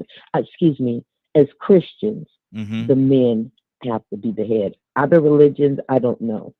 But as Christians, the men have to be the head of their households, and they have to help lead and guide the women and children. And that's what I'm looking forward to seeing. How we're going to get there, I'm not quite sure. All I know is that women need to be the support mechanism for the men.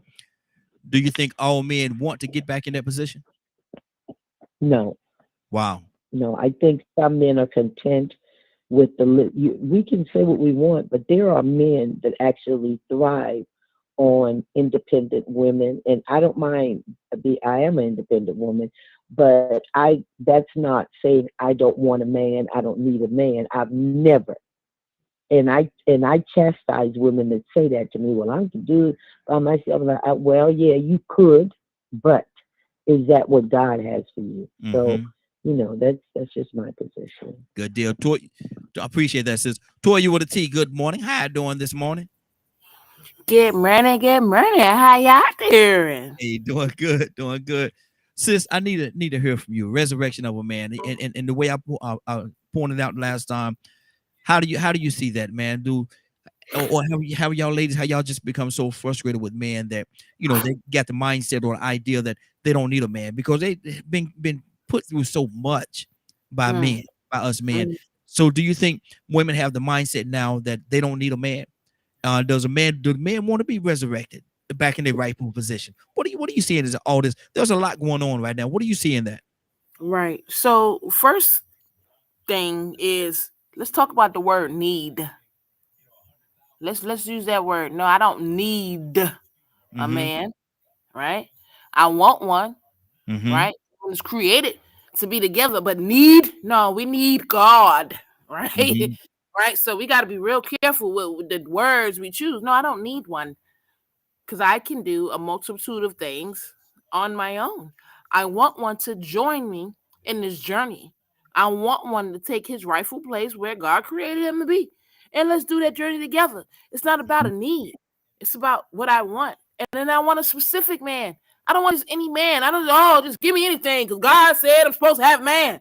No, I need the king that was created for me. This is not about a resurrection. Let me tell you something. When it comes to me, you're a man. I'm not going to hold your hand. You have to earn or take your place because I am a woman. I don't ask anybody for anything. I am going to come like I come as a woman. And then it's up to me to decide what kind of woman I'm going to be. A woman of God or a devilish, wicked woman. And we know who she's going to serve. So at the end of the day, it's nothing that I can do to make a man want to be resurrected, because if you're a bum, you're a bum. And you ain't going to get resurrected until you decide to be somebody better. So it's not about what we want. It's about what they want, right? If I get hurt by a man in the past and you try to come talk to me, I'm not going to charge you with his crime. Exactly. That's good. Now, if I'm dealing with you and you're a dirt bag and I get another dirt bag and I get another dirt bag. So like at the point I'm in right now, I don't want what's out there. They don't match my swag. I'm at school at a lot, and the last thing I'm going to be focusing on is laying up on my back trying to get somebody something. And we're not trying to do things together. I'm still trying to get things done before I hit 50. So it's not a fact of a matter of do you want to be resurrected? It's more of a fact of the matter is, are you worthy? Wow. 508-924-3521. 508-924-3521. Ibrahim, stop that, man. Why you don't want to just bow out like that, brother? Don't do that, man. No disrespect to you, brother, but don't do that, man. We trying to do this in a certain way, man. We got a certain way we do this thing. Let me go to Willa. Willa. Good morning. Good morning. Good morning, Raheem. Good morning, Willa. Good morning, Glow. Willa, I need to ask you a question. We're talking about resurrection of a man. And how you been listening? You been listening this morning? No, I just got on. Okay. We're talking about resurrection of a man, and the men want to be resurrected. Do they want to take their rightful place in society in which where they were supposed to be, rightfully supposed to be? Is that, or have women become so frustrated with men because they've been out of position for so long, they got the idea or the mentality or the mindset that I don't need a man. I'll go ahead on. I've been doing this thing for so long. Have she gotten to that point? And if that be the case too, how do we get her to take them gloves off, put them to the side, and let the man get his rightful position back in the community, society, and the family? What needs to happen? How do we resurrect? There's a lot. I'm putting a lot out there, but how do we resurrect a man? Oh, wow. Raheem, I got the question. Do men need to be resurrected? And when you say resurrected, do they need to be should I say, brought up into the area where they need to be, which is the head? Mm-hmm. First of all, I think we've lost that. We've lost, and I'm always gonna say this: if the shoe don't fit, don't wear it. Mm-hmm. We got men who now want to be the head, but they don't know how to be. Mm-hmm. You know, people think that when men would get in relationships, they now think that they're owners. They think they're owners, especially when it comes to a woman, and then don't have a child bound. Because if you have a child bound, they now think that they own you for the rest of your life, regardless who you are with. And I believe that if we had real men, and I'm talking about some of the circles that I've been in and that I see, that we'll have more leadership roles, men leading the house the way they're supposed to, and bringing up their young men to be young men, and their young ladies, bringing them up and showing them how love is supposed to look like. But now we're not living in that kind of world, Raheem. We're living in a world where I see more men who could care less about what's going on in the home, and all they care about is what's going on with this, a selfish kind of way. So yes, your question is, do men need to be resurrected? I believe so. In the circle that I run in, I believe that there are a lot of men that need to be resurrected, Raheem. I got a lot to go with it, but I know I only get 3 minutes. Good deal. Appreciate you.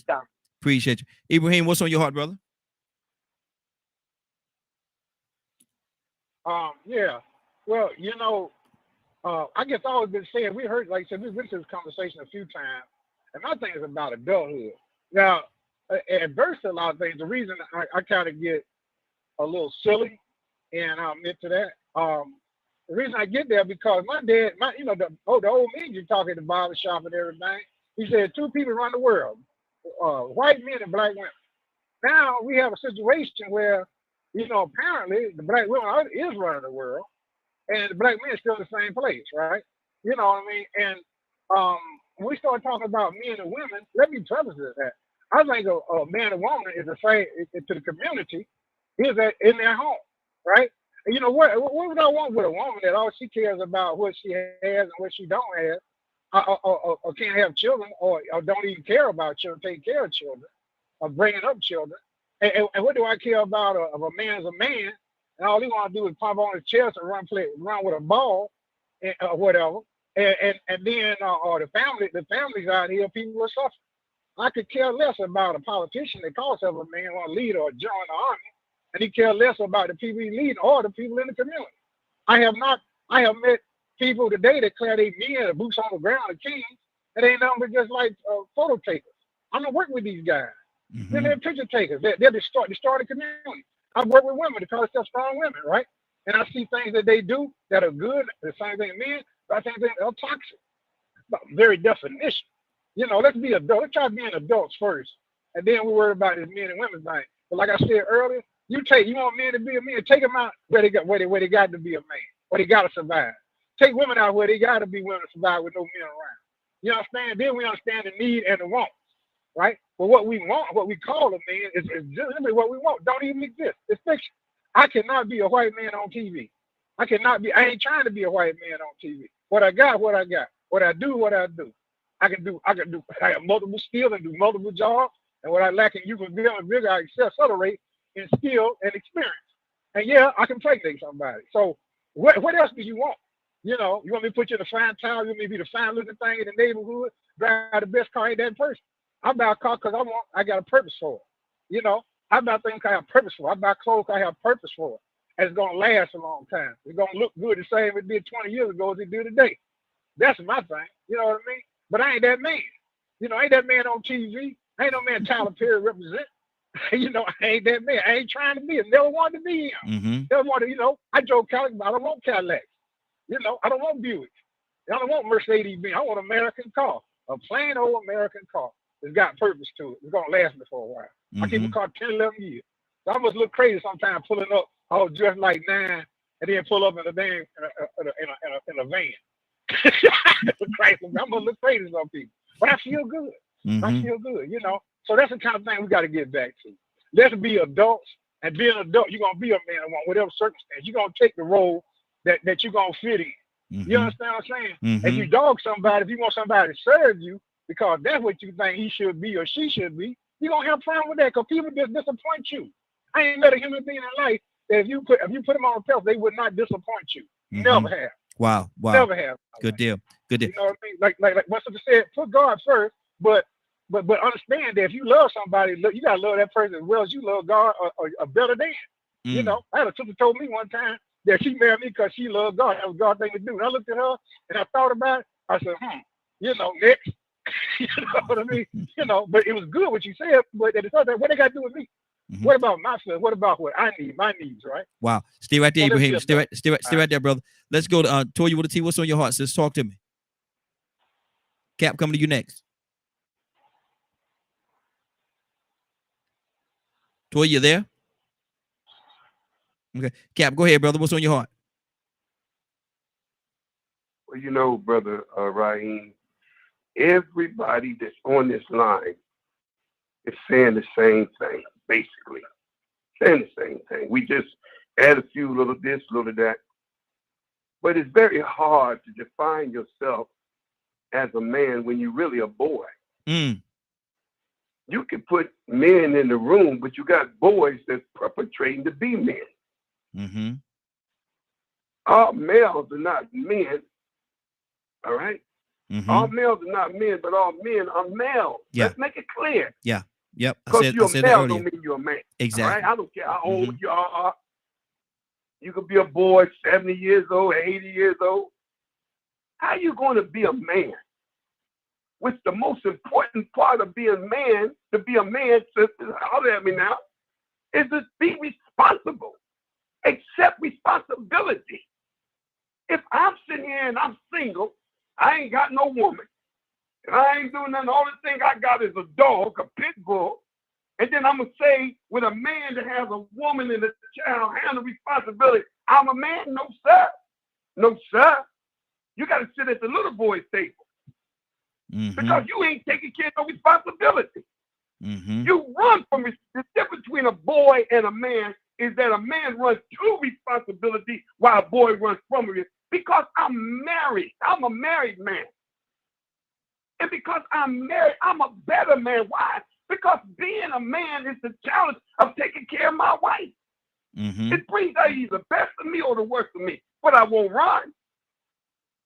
I become a man because I have to handle this responsibility. I don't run from it. I got to take care of the mortgage. I got to take care of the car. I got to take care of the electric car. No, take care of my children. I'm a man.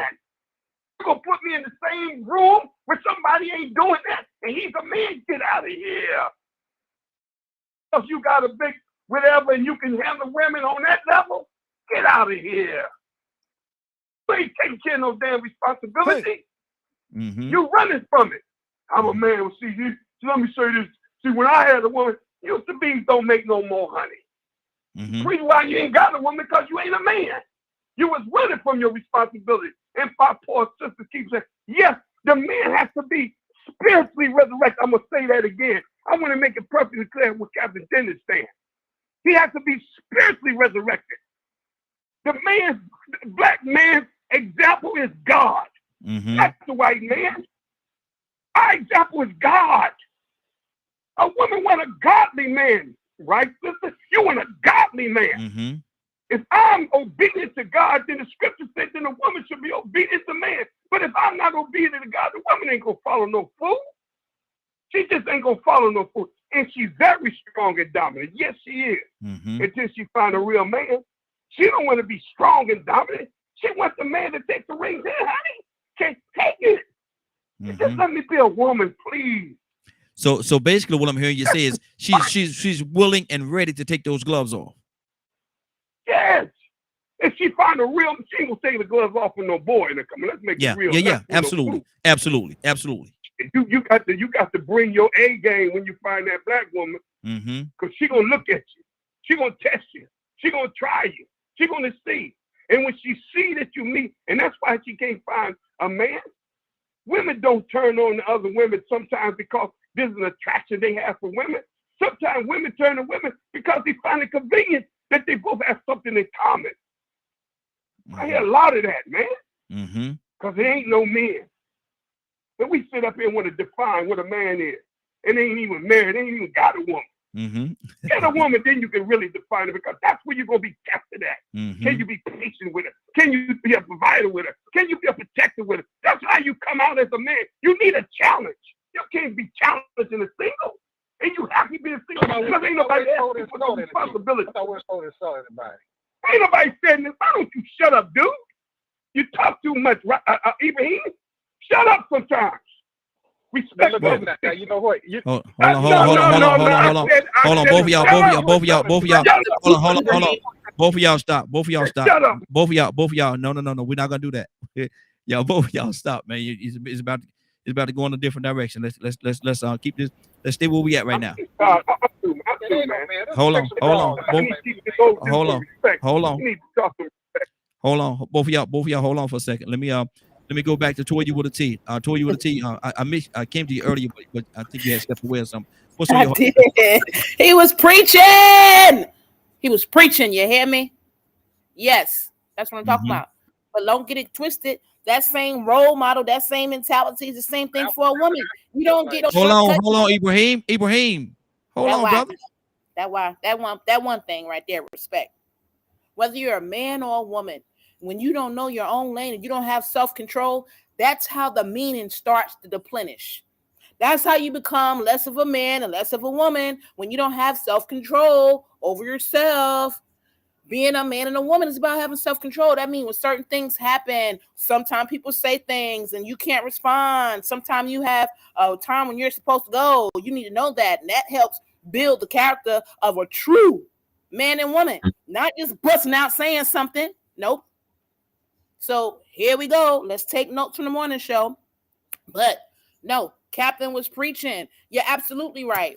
Because keep in mind, most of us get raised. I was raised by my daddy. I know how to fight. And if you can't fight, I don't want you.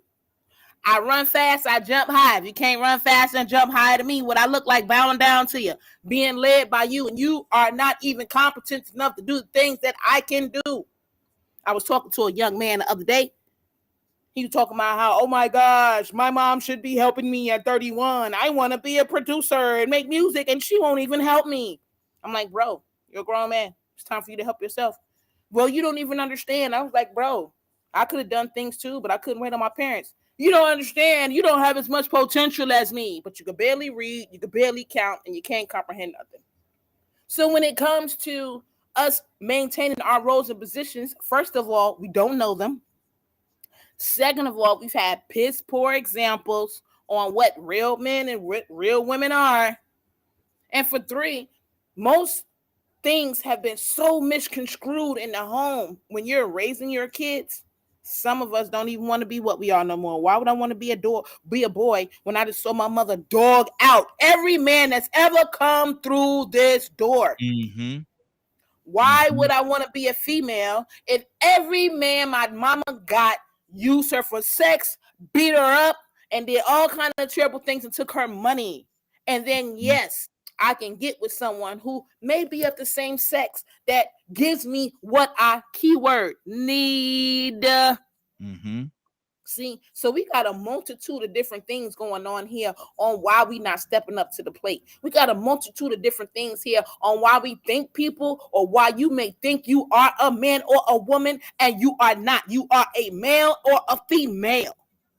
And it's hard to take a hit and say, well, I work like you and I got a house like you and I had kids like you. What make me? I'm not a man. Well, considering the fact maybe you don't teach your kids nothing. You're not a man. You cheat on your wife. You're not a man. You don't make sure you take that check home and make sure stuff is done. You're not a man. So just because you make notions like animals do and make babies and feed them, don't necessarily make you a man or a woman. So first and foremost, we got to get our definitions right and know the real meaning of one, first of all. Second of all, you need to take a reflection and look at yourself. I mean, for real. Don't just look at other people. Look at yourself in the mirror, analyze yourself, question yourself, and ask, do you fit that description? Because a lot of us don't. And then finally, if you are not doing your best, your absolute best, that you have children and you have looked in the mirror and acknowledged that you're a man or a woman and you're not doing everything you can to put that into your kids, right? The ones around you, nieces and nephews, right? That's the last definition. You are not a man or a woman if you're skipping out there doing everything for everybody else except for your own. Period, blank, blank. So we can keep walking around like we zombies, y'all, but we need to get these real definitions down so that way we can raise some real people around on this earth. Absolutely. Absolutely. 508-924-3521. 508-924-3521. Gonna go on this rotation right here. We're gonna go Rico, Mary, Cassandra, and then Badger. Rico, what's on your heart, brother? Hey, if you want to, go ahead and let Miriam go first, because it's been a second. Then I go after her, because I did want to hear what she had to say again. It's been a while. Okay, Mary Perry. I am here. What is on your heart? Talk to me. If I start yelling, I'm outside with this, and I apologize. Nope, you just want to yell. It's okay. It's okay to yell if you want to. Go ahead and yell. No, I don't want to. Where are we now? Because it kind of got weird for a second. Yeah, it got a little weird there for a second. Things happen. Things happen. We're still in the same place, talking about the resurrection. I don't want to dwell on it. I just want to know, like, where are we talking about right now? Still same topic. The resurrection of a man. Do men want to be resurrected? Now, let me ask you this question: do you think men would, if they have faults, do you think men are man enough to admit to their faults, or would they hide behind them? I think if you hide behind it, you're not a man. Because wow, that's good. You were grown when you did it, so be grown and say that you did it. Wow, that's how I feel. That's good. But I think too. I said, was that who just said something? I think it was Toya. Yes. Zeus, no, come. I think someone said something about how children don't have role models. I don't remember who that was. But there's a book. I put a quote in the chat. There's a book called "Cry Like a Man." Really good book, actually. I read some excerpts of it. But one of his quotes, it said, "I long to see men free themselves from emotional incarceration, to see their minds renewed, souls weaned, and relationships restored." And I just think that kind of like sums up what everybody was saying. That it's not really, I think, in a weird way, you can be a man, but you can be a broken man. Wow. And I think, I don't like when people say, not that, I mean, you can say what you want, but I don't particularly like to say, I'm not dealing with a man, I'm dealing with a boy. Because if you're grown, you're a man, in my opinion. I just feel like you're a broken man. And you can fix that. But I feel like it hurts a man more when they know that they're a man and they know that they're going through things or they're not where they need to be, and you say, well, you're a boy. I think that hinders them more than saying, okay, you're broken. You're a broken man. You need to figure that out. Because I'm not taking away that you're a man. I'm just telling you, like, you got work to do. Exactly. That's good. Sometimes a lot of work, Mary. Not just a little bit of work. Sometimes a lot of work. But let me go back to Rico. Rico, what's on your heart, brother? Talk to me.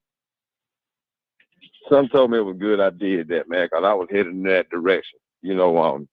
I think you have good men, bad men, toxic men, but they all are still men and women. You know what I'm saying? But I was listening to what people were saying, and once again, it goes back to, I know that is whatever your perception is of what a man is. But see, to me, it goes a little bit deeper than if a man has a wife or if they're giving back to the children, nieces, and nephews.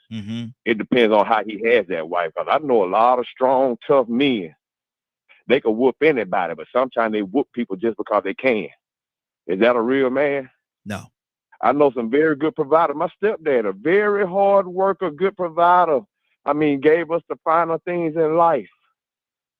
My mom's still with him. He abused me. She's still with him.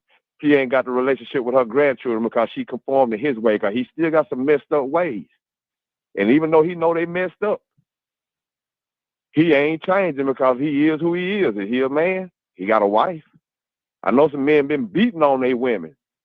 I know some people that's putting some very bad information into their children and nieces and nephews, like being Crips and Bloods and strippers and game bangers. And you get what I'm saying? Have sex a little early. Throw your oats. This how you get them. This how you talk them into get. You know what I'm saying? I know these people too. So it's what are you putting into them? What determines if you are good or not. How you are functioning. Once again, it goes back to the honor and integrity, because see, we could have the image and the possessions. I talked about materialism and superficial things, but we have an image. And so we like this image of what a man is supposed to be. And we have this thought process that a man is supposed to have things and possess and control. And they go overboard and they abuse women and control women and think, that's my woman. I'm a man. I got me a woman. But how you treating them? How you treating them kids? Is she cheating on you? So, I mean, you know, really, it's a lot of people thinking they're men based off of these standards that's been thrown out there of what you ain't or what you are, if you ain't or if you are. When really and truly, you could be doing those things, but you still putting off a bad message, putting off a bad energy. So it gets a lot deeper when we want to determine what a man or a woman is, or a black man is. Now, you ask, do we want to be resurrected? Well, if I was raised by a woman that told me this is what a man is supposed to do, but even though this ain't what a man is supposed to do, I might not know I need to be resurrected, because she told me this is what a man's supposed to do. If you the real man, and ain't nobody else had no impact or no effect or had no input on what a man is supposed to be, I just got to take her word for it because of the way it's set up. She won't even allow a real man in my life. You know, I was talking to a woman yesterday, and it was funny because I seen this myself. Different people that I met that told me that their mothers dated guys that gave them attention, proper attention, and they left them dudes because the dudes was giving them too much attention and weren't giving them all the attention. They went, I mean, they really went with the guys that was all wrapped up into them. And then, I mean, if they came and thought about the kids, hey, let's take it. She was thinking about herself. But you know, man, I'm gonna go back. This thing is intentional, man. You know, I talked about standards and this and that, but I'm gonna tell you, when they really lowered the value system of what a quality black man and a black woman was, I seen it with my own eyes in live action. Walking through schools when I was young during Black History Week or month, what it was back then, I used to see all these things up on the wall with people's pictures with Benjamin Banneker and Sir John Truth and Frederick Douglass and all of these leaders and historical black people, figures that stood for what a real black man and what a real black woman was and had a real purpose. And then all of a sudden I started seeing it change to Muhammad Ali and Bill Cosby, Richard Pryor and Michael Jackson. I started seeing somebody told us that our important black people and leaders were paid entertainers and athletes. So you heard what Badger said earlier. He thought we had made it further because we had been doing the athletics, but we've been whipping folks since Jesse Owens. But see, even in our thought process, not that with white thought process, but outside thought process, even in our thought process, we value the entertainers and the athletes more than the people that really serve the real purpose of what a real man and real woman for a black community is supposed to be. So, and then we want what they have, because if they successful and they the leaders, and then they go on Lifestyle of the Rich and Famous and MTV Cribs, and they put this other image of what you got in the possession you have of what being a real man or woman is, then that's what the value system is set on. Because now we want to be like them. So being like Superfly might be a real man is. Being like Scarface. You know, being like, I mean, you just name all the different people that have been valued and looked upon as somebody that we should have on a platform or a pedestal. Looked upon as an example. And these people really don't stand for anything honorable or integrity anymore. It's all about materialism and superficial possessions. So I think it really goes down to getting beyond just the look and the image of things and thinking about the quality of what's been the energy that's being put out. Absolutely. You know, I know a lot of people that's married. I know a lot of men with women, but they treat them women like garbage. Absolutely. And then women stay. I know a lot of strong men, they can whoop anybody, but some of them whoop anybody just because they bullies, and I don't think they're real men, even though I might not be able to touch them with my hand one-on-one. Wow. He might be more of a man than me when if we put our hands up, but really and truly, he'd be less than a man to even just want to instigate a fight with people that he knows he can whoop on. But in some people's mind, that's what a man is in a toxic way. So, yeah, it's deeper than just, putting it out there like that. It's all about what you put, the information and the energy that you're putting out. Good deal. Stay right there, brother. We got to keep this thing moving. Let me go to who I had up next. Cassandra. Then we're going to Badger, and then we're going to circle our way back around. Cassandra, what's on your heart? I appreciate what Rico said, but I especially appreciate what Cap said, because he definitely, I think, speaks even from the perspective of what a lot of women feel. I've never been that person that wanted to control a relationship. Like many women, I had to stand and be the head of my household when I didn't want to be the head of my household. You know what I'm saying? I wanted, a man that would, stand up and be who God had called them to be. Always was open to that. There's not any, even when I was dating, there's not one person that I ever dated that would tell you that I was this takeover aggressive woman. That's not who I am. Assertive, yes. Passionate, yes. But I know my position as a woman, and I love being a woman. I love being a woman. There's nothing masculine about me. Nothing. So, I'm hoping that, through this conversation, that some, older men and younger men would recognize, that women are not looking just for somebody to take care of them. You understand? We're looking for somebody that will walk with us and be leader, be head. That's because that's who God calls you to be. Absolutely. Let me go to Badger. Badger, what's on your heart, brother? We touched on toxic masculinity, and today there's been so much awesome info been put out there today. The teaching of what it is to be a man is something I think that needs to be implemented, instead of these ideologies of being gunslingers and all this toxic,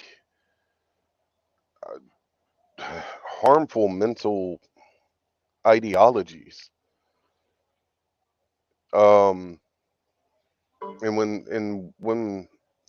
And explaining what it means, for like some of the people's word usages of, a man being head of the household. Actually don't just say it, but teach it. What exactly does that mean? Teach how, men can have feminine energy, but that doesn't mean to go overboard. It's learning that as a human being, who are we in this day and age? And it's something, that I feel a few of us have hit on, is we're having to redefine what a man and a woman is. It's all over the place right now. Yes, it is. And to me, it comes from the toxic masculinity that's been being put through this country for the last 400 years, 500 years. And it's going to take time to break those cycles, to undo those things. And in that period, it's a transition phase. And I think right now that's where we're at. Is there's a massive transition going on. There's been so many things that that has been done to different groups of people in different ways that has been so harmful that people don't. There are those of us that know, and the ones that are struggling don't have a lot of teachers. Wow. And man, dude, sorry, I'm trying to hold back some emotion. Heavy conversation, brother. It's very heavy because, like, those of us that grew up in abuse, you know, a lot of us made choices to not let that abuse define who we are. Like, I had to learn that being a part of being a man also is learning how to process our emotions in an effective manner that don't cause us to go do insane things. Protecting your family doesn't mean you're trigger happy and shoot anyone that says or looks at something wrong. Absolutely. Like, the definition of what being a protector and a warrior and what a man should be is not commonplace anymore. We need to get back to that. Good deal. 508. We got a few minutes before we get out of here. 508-924-3521. 508-924-3521. Go on this roll right here. We're gonna go Pete, Cap, Willa, then Ibrahim. Pete, good morning, sir. How you doing this morning? Top of the soon to be gone morning to you and the panel and the family. DKM Radio Morning Glow on Facebook, the world, and happy Thanksgiving to everybody. Lock your stuff up. How y'all doing? Hey, doing good, brother. You've been listening there for a minute, man. I want to let you listen so you can get abreast as to what we was talking about. What is that? I mean, we talking about resurrecting the man. How do we do that? Are the women just so frustrated that they're not even interested in this anymore? They don't need a man. What do you say about this whole? How does this whole thing look to you, brother? How do we resurrect the man? As a psych op and social engineering and steering the masses of the people where they want them to be.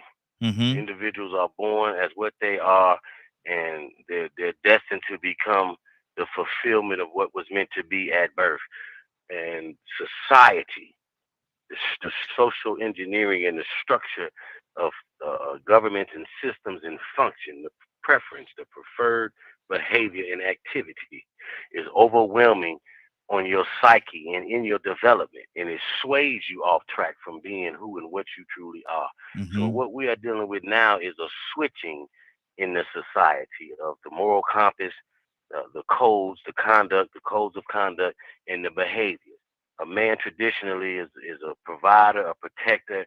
He's a teacher, not that he can't be taught, not that he can't have assistance and protection.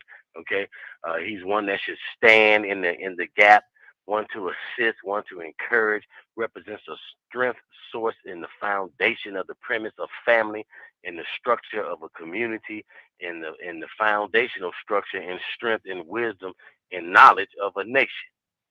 But here you have a effort in the world now to change those. The man doesn't have to be the provider. The man doesn't have to be the protector. He doesn't have to necessarily be the one that's there to provide knowledge, wisdom, and understanding, or encouragement, or be there for development. So this is the problem. So when we talk about the resurrection of the man, good morning, we're talking about the resurrection of the premise of your being in its natural essence, manifesting to its full potential without any outside unnecessary influence. Good deal. So you talk about a great task now. You're talking about a great task because we have now accepted men not being men, women not being men. I mean, being women. We've accepted that now. We've accepted, the compromise. It's not about the superficial because you can go lift a bunch of weights and you swole up and you can put some bass in your voice. No, that's not what makes you a man. No. What makes you a man is being able to articulate, comprehend, think through, navigate, strategize, be emphasized, right? These are things that make you a man. Just because you don't have a bunch of money don't make you a man. If you're out doing the best you can and you're trying and you're there for moral support, for emotional support, and giving your little $35, $50, $100, $300 is all you have, but you're doing all you can, you a man. Good deal. Okay. Good deal. We got a caller from the 248 area code. Caller, hold on for a second. We're gonna come to you. Stay right there. We got a rotation, and after the rotation, we're gonna come to you. Got a couple of people that we got to get, and if you have a few minutes, please stay with us. Okay. 248 area code. I think it's Ryan. Okay. Cap, what's on your heart, brother? Talk to me. Well, man, I love what Pete said. Pete, man, my man's in there. Let me see. You know, I want to say this to Rico. You know, Rico, you know, there's exception to every rule. I'm not saying that all men that's married are men. You just sit there and show a good example. I don't consider them a man. Any man, even though he may be white, married, if he abused children, he's not a man. I want us to ask the question, Raheem, if God, the supreme ruler of the universe, what would be his definition of a man? I want everybody listening when I'm answering. What would be God's if God gave us the definition of a man, will it be anywhere where we at? Because the Bible said God created man in his likeness and after his image. So who is Dennis' example? Dennis' example not Superfly. Dennis' example not the dude next door. Dennis' example is God. God would not abuse people. God would not abuse children. God would not beat a woman. God would not run from it. God created, he takes.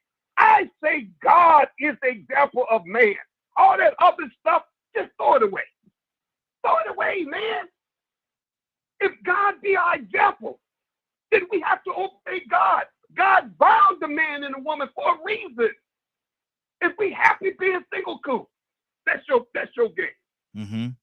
Mm-hmm. But I ain't gonna be proud to tell you I've been married 4 times. Now either I can give you advice or you don't take my advice. 4 times? Well, it would take me 4 times to get it right. I never run from marriage. If I didn't get it right on the first one, I go to the second one. But every woman that I married played a role to get me to be the man that I'm becoming. I'm not what I should be, but thank God I'm not what I used to be. And my wife, I'm becoming a better man every day. Mm-hmm. You don't stop being a man. You don't stop growing. I'm not perfect. But we got to be very clear. Don't define a man based upon the world's definition, because they changed the definition. Mm-hmm. Define a man based upon God. Mm-hmm. That's what we're talking about. God is the example of man. If we don't take God and all that other stuff, called Superfly, Gangster, the Crips, the Blood, the Man that Live Way, man, they ain't men. God defined what a man is. I just want to make that perfectly clear. Good deal. Good deal. No, I'm not a kickstart on no single man. But if you want to be a man, make God your example. And if God is your example, you ain't going to be happy staying single. Mm-hmm. Because he bound us to have a woman so we can go into her and produce life. How you know what you are until you get, and if you had a bad relationship, get back into another one. Don't quit. I done had 4. Don't quit. Get back in the game. You're brilliant men. And there's a woman out there looking for you. But you happy not because you had a bad relationship? Get out of here. Get back in the game, man, and be a man. And let God, if you follow God's example, you'll have a good woman. But if you want to follow the world example, having money and you think you got knowledge, you got a degree on the wall, man, you could take that, put it in a garbage bag and put it in the trash can. Mm-hmm. Good deal. That's good deal. All I got to say. Good deal. And we're gonna keep this thing going. And Carla, we have not forgotten about you. We coming to you. Willa, what's on your heart? Then Ibrahim, then we're going to the caller. Willa? Yeah, Raheem, it Yes. is so many layers under this conversation. Absolutely. I could take what Cap said and I could put it in a jar and I could preserve it like a jar of peaches. Mm-hmm. But I want to say this. God did create man to be the head. He is the head. But the thing where they miss it is they're not putting their hand in God's hand. So they don't know how to lead. But I want to just comment just a little bit about what one of the callers said. See, I like what Mary said about she believes that there are broken men. And she's absolutely right, because the Bible says that when he created the woman, he created us as helpmeet. And then he went on to Corinthians and he talked about a virtuous woman. See, that virtuous woman, even though she would have a broken man, nobody on the outside would know it, because she's making him look like a man taking care of her household, sit in the right places to say, I'm the woman and you're the man. So see, you got to look at this under the broke, because we're not perfect people. And there are a lot of broken men who don't want to say that they are broken. I like what Cap said. But when you got a good woman, let me tell you something, Raheem. When you got a good woman, you won't even miss the weaknesses and the brokenness about yourself, because she's going to make you feel like you're the king that you are. That's what I want to say, Raheem. Good deal. Good deal. Ibrahim, what's on your heart? There, you got the caller. We got to go to the caller. Ibrahim, what's on your heart, brother? Okay. I'll again express a go. I like what Rico said. And one thing I like to compliment you, brother, is your daughter, Mary. Now, see, Mary showed that she had a father in her life. And she had a mother in her life, right? Everything she say, but she thinks she's going to be affected by opinions of people's opinions in these different books and stuff like that. But she was actually raised in a good environment. And you can almost tell the people on this show that had a good mother and a good father was raised by a mother and a father. Even Rico, even though, we say about his father, but he don't hate his father, but you hate his mother. You know what I mean? Oh, well, he probably don't hate him, but he mentioned this over and over again. So I just was mentioning what I hear. But you can tell the difference, right? You can tell the difference. My father wasn't no saint. He was a killer. You know what I mean? He was on the streets. He made a life for his family. You couldn't tell by his family, except the people that knew him on the street. Then when I tried to follow him in his lifestyle and feel miserably, but he was a man. He took care of his family. He fed people. He raised other children that wasn't even his. And he had other children on the side, but he always put him responsibility. So when anything happened to me in life, the responsibility that I was taught by him and dedication to the family, to your death, that's what's most important to me. That's what I excel at and live through a lot of terrible situations that I haven't been foreclosing a lot of stuff. But that I always succeed because of that. I don't succeed because, I did pimping and all like that, right? And I know what people love to hear. People follow you. And I've seen preachers, I can preach like anybody. I've seen preachers lead people into hell, into death. You know what I mean? And be mistaken. But one thing I do know, that when you see about what a child with fruit of bears. You talk to my children, they might hate me and everything, but one thing they say about it, that he put food on the table, he kept a roof over our head, and he showed us how you can do things on your own and make things on your own. They'll say that much about it, because all of them emulating that. Except one or two. Another thing I like to put in front of you is that responsibility. We talk about, man, we come to fictitious stuff. We take things out of the Bible, that's we don't take it. We take it out of context. We don't listen to the whole story of it. So we take it out of context. And we say, oh, this is what that means, and we could be so wrong. We're so wrong. I think we could be close to hitting it, but we way off the course, right? So I like to say to all the brothers and sisters on here that, you know what I mean. Hey, it's always an example. It's there right in front of you, what a good life is. But if your community means, if you want more from a man than you want for your man in the community, then you don't want a man. You want a servant. You want somebody to love you and tell you, that's what I want. I want somebody to love me and cherish me. But I also want a woman that when I go out, that she go out in the community, I go out in the community with her. We're about them people in the community, right? We love them as much as we love each other. We love ourselves. We love our own family. Good deal. I ain't heard that with people on here. Good deal. Maybe one or two. Well, I heard from Rico. I heard it from Brother Badger. I heard it from you. But I've heard very few people go that, right? Because it's always about me, I. This is what I want. This is what a man should be. You don't have a clue. You don't even have a clue what a woman be like somebody said, look in the mirror.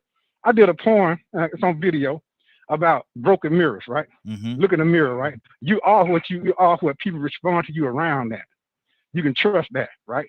But if that's all the people you seeing around you, then you need to go out and find a fresh group of people. Good deal. A lot of people see a broken and go find a fresh group of people. Just like you come out of prison, they tell you, get away from people that brought you here to prison. Go out and find a fresh group of people. There you go. They're gonna keep you out of prison. Stay right there, brother. Stay right there. I got to go to we got somebody from the 248 area code. 248 area code. What's your name? Where you calling from? Yes, you can call me T. I'm sorry. I'm calling from Michigan. Okay. Actually, I just happened upon your show on Twitch, and I'm watching y'all, and I really enjoy this conversation. Thank you. Give me your name one more time. I'm sorry. Give me your name one more time. You just call me T. It's the easiest. T. There you go. Got you. T. Okay, got you. Okay, T. What's on your heart? We're talking about resurrection of a man. How do you feel about that? What do you stand on what we said? Did we miss a few things? Did we hit on a few things? What do you think about the resurrection of a man? There's a lot of so much that y'all are talking about is spot on, and I 100% agree. My husband and I, we've been married for 20 years. We have 4 beautiful kids together, and I have 2 older children from my first marriage, which that's a whole other story. But I didn't grow up with a good role model as a woman. My mother, she has 5 of us from 5 different men. So you can only imagine the sort of model that I saw coming up as a woman, but also the model of what I needed to look for in a man, which was not a positive one. It was not a good one. So I grew up thinking, you know, with this mentality that this is what men want. This is the men that way. This is the way that men are. This is all that men are good for. They're always going to treat you bad. They're always going to be a certain kind of way. They're going to be abusive. They're going to, you know, if they ain't hurting you, they're hurting your kids in some form or another. Wow. That's the mentality that I grew up with. You know, and not to get into the whole backstory, but, you know, I grew up with mental abuse, physical abuse, sexual abuse in my home. That's the way I grew up. So what did I have? What did I know about what I needed to look for in a man when that was the model that I had?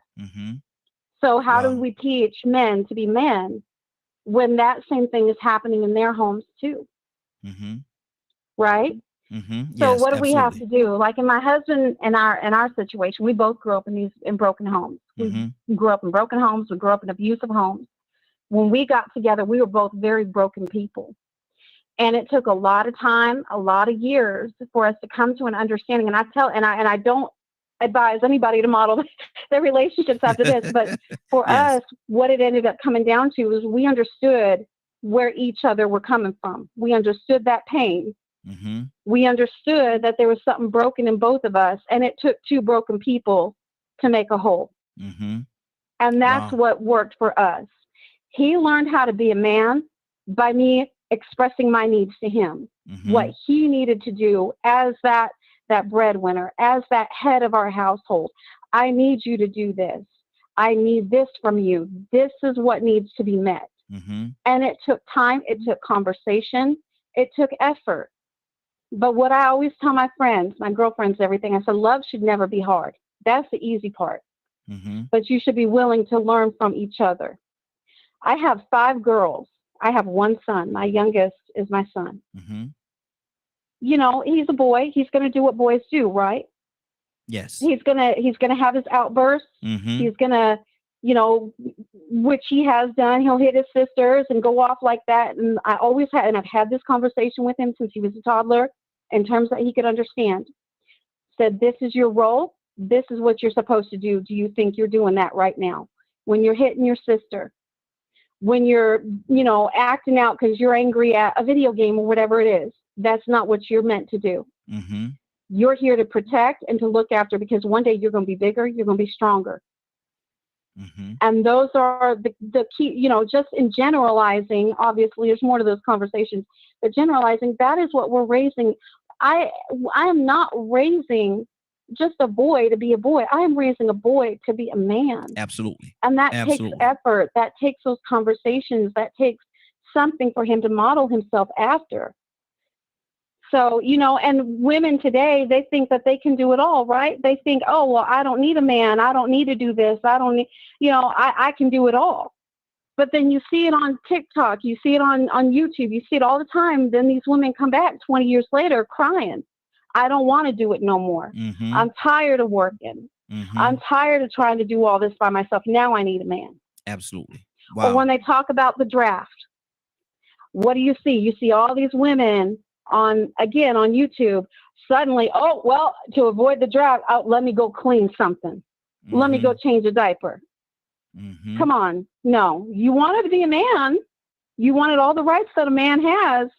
But at the same time, you're tearing down the very foundation that you're now looking for. Absolutely. And now you want to step back? Women need to learn it's okay to be strong.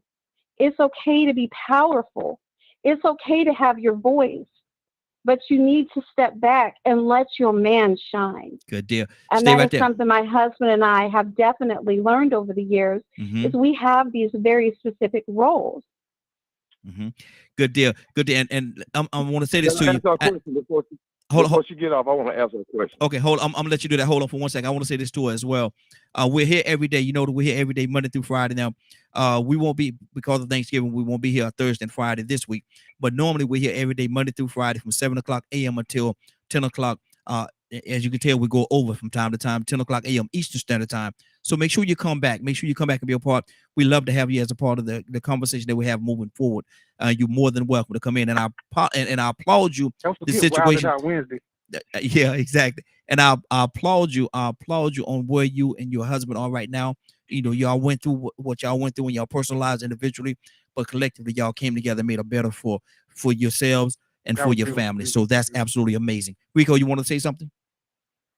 Yeah, you know, it first of all, let me say what Badger said was key earlier. If you don't have anybody around you consistently to show you the ropes, then it's going to be hard for you to receive this. You know, and that was the reason why I made the comment earlier, because this is not a telephone conversation we have an audience. And some people may hear these interpretations of what a man is and go out there and say, well, yeah, that's a man.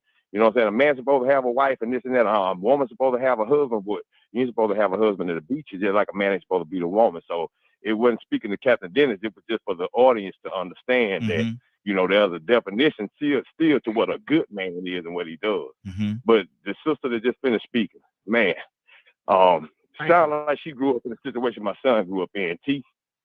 And I really wanted to get some more in-depth, first-hand information from somebody going through that on just how much of a unicorn she is, how much of an exception she is coming from that situation.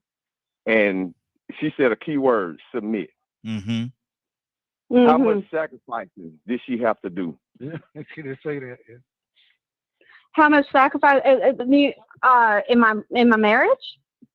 Yes, as far as changing the way you were brought up to conform into a better way, you know, because, you know, sometimes it might not be as easy for you to see the light, but somehow y'all came together and saw the light. So how much of a sacrifice did you have to make based off of your previous programming? Oh, man, it took quite a few years. It took, on my husband's end especially, it took patience, and it took a whole lot of love, because I had to learn how to love myself, right? And he had to learn how to love himself. But how do you learn how to love yourself except by the example of love? That's what it took. It took for me to step back and go, this man's not hurting me. This man's not beating me, but I'm acting out, right? I'm doing all of those same behaviors that I was taught, that I grew up seeing. And it took him being not in a harsh way, but it took him in a way being forceful, so that I could step back and realize, oh, okay, that's not the way to act.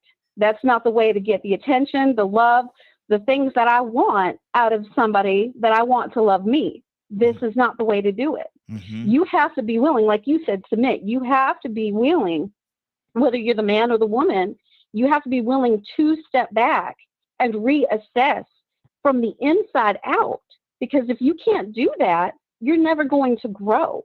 You can't grow if you're going to be so stuck in whether it's a learned behavior or something that you believe based on what media is showing you, what all of these other people are doing. You have to look inward and bring that outward. Good deal. That's beautiful. And that's how you grow. So there is definitely sacrifice, but it has to be self-sacrifice. It has to be something you want to do. Absolutely. And if you're not willing to do that, then you definitely can't change. Absolutely. So it did take a lot of time and effort, but but it was for the better, right? You know, obviously it was for the better, because now we have this beautiful dynamic and it works, and we're giving our children something that's so much better than what either of us grew up in. And, you know, it's a rare thing. Like my kids, our oldest of our oldest four, she's 19. She'd come home all the time, even in middle school, and we would have conversations.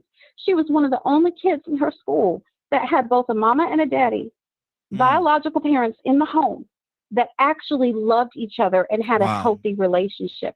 All of her other friends either came from broken homes, or the parents were constantly fussing and fighting, or they were, drug addicted, alcoholics. There was something bad going on in that home. It wasn't a stable environment. Good deal. Good deal. So it took a lot of definitely a lot of work and a lot of sacrifice. But like I said, always for the better. It just takes that you have to be willing to step back and assess. Okay. Stay right there. Stay right there. Cause we actually gotta get ready to get on out of here. I want to go to Cassandra before we leave though. Cassandra, what's on your heart? Yeah, I appreciate the sister and what she said. It almost sounded sounded too familiar, you know, because of the brokenness, you know, that I went through. Same thing, 5 children, 4 different daddies.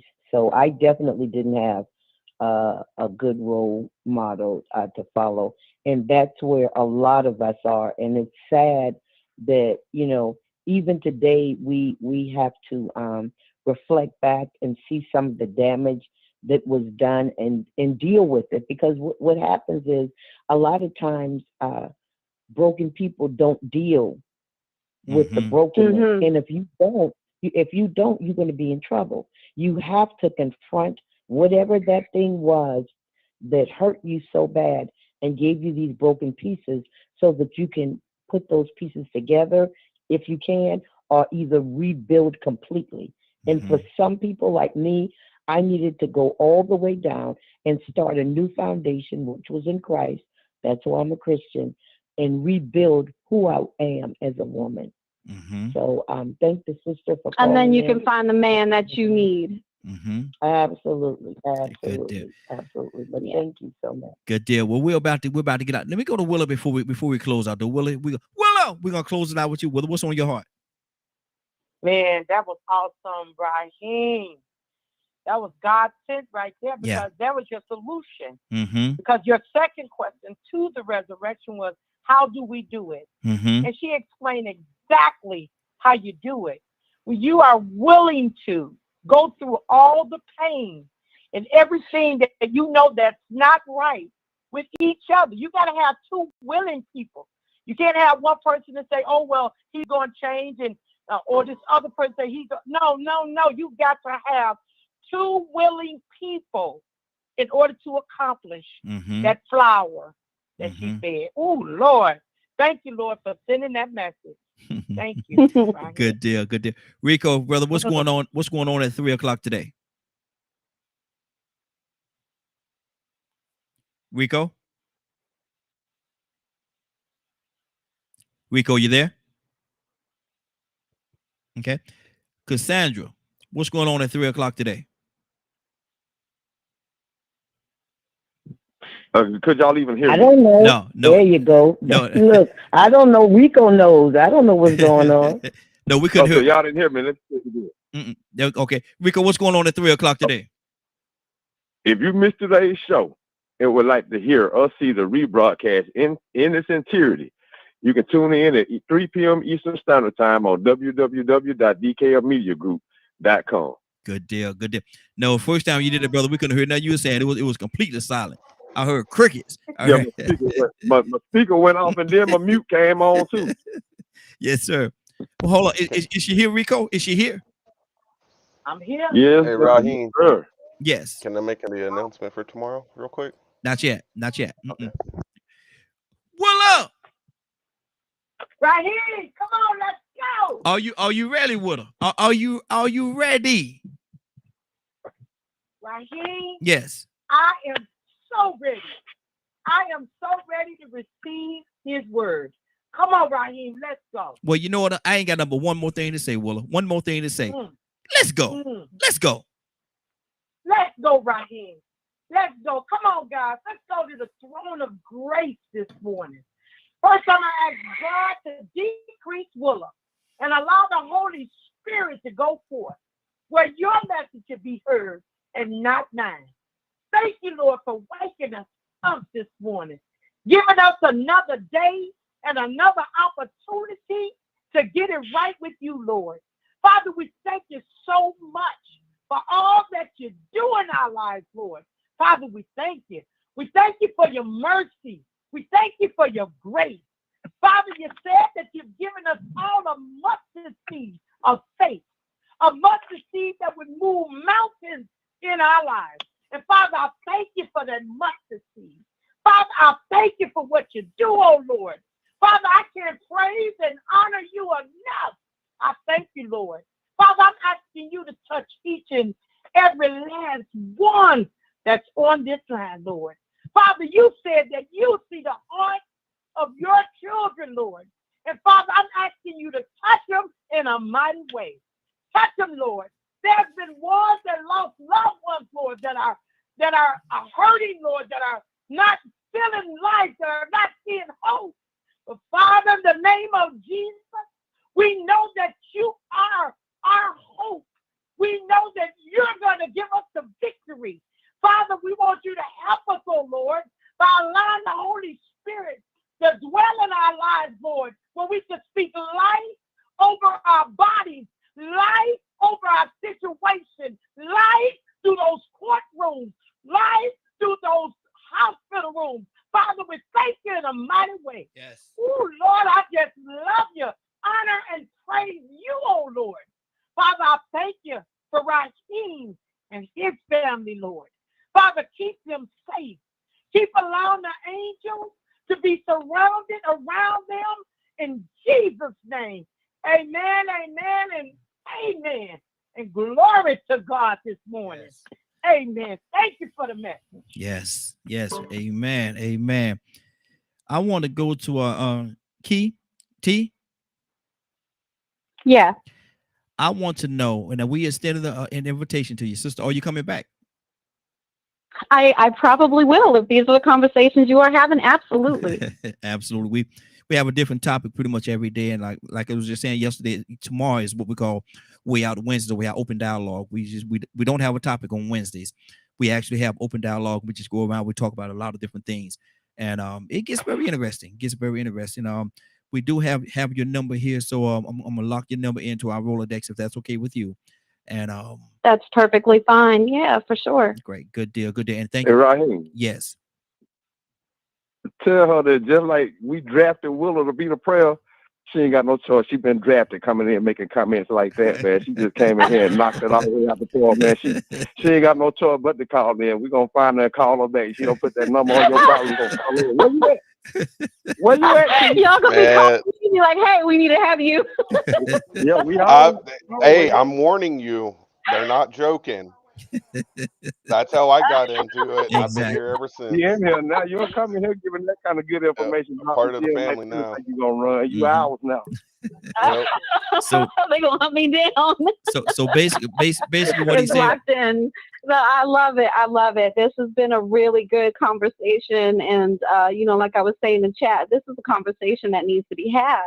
This is something that needs to be talked about. This is something that needs to be discussed. I mean, and man, if you have this conversation again, please have this conversation again. Absolutely. Because there is so much depth to this and so much more that needs to be, put out there and talked about. And it could go on forever. Absolutely. So, I really do appreciate it. I really do. Well, we like what Rico was saying is you're a part of the family now. So consider yourself family and come on back. You gotta come, no matter where you go, you gotta come back to the family. You gotta come back home. So make sure you make your way back. I will come and check in for sure. Absolutely. When did y'all say this is on? Monday through Friday from 7 a.m. Monday through yeah, from 7 a.m. until 10 a.m. Eastern Standard Time. So every day, Monday through Friday from 7 to 10. I will definitely be back. Thank you very much. I appreciate you. Now, we're ready to get out of here. I want to thank everybody for joining us. And more than that, I want to thank Hold you on, for Ronnie. Yes. We forgot. No, we're not gonna do it. We're not gonna do it. We're just gonna flow like we do. We got it. We got it, Badger. I got you, brother. See, through my whole mindset off. I was in my zone, and kick the ball off the court, Badger. I want to thank everybody for joining us. And more than that, I want to thank you for allowing DKM Media Group and Associates and the Morning Glow for being a part of your morning. It is now 10:25. You're about to exit the Morning Glow. But before you go, I want you to do me two favors, if you will.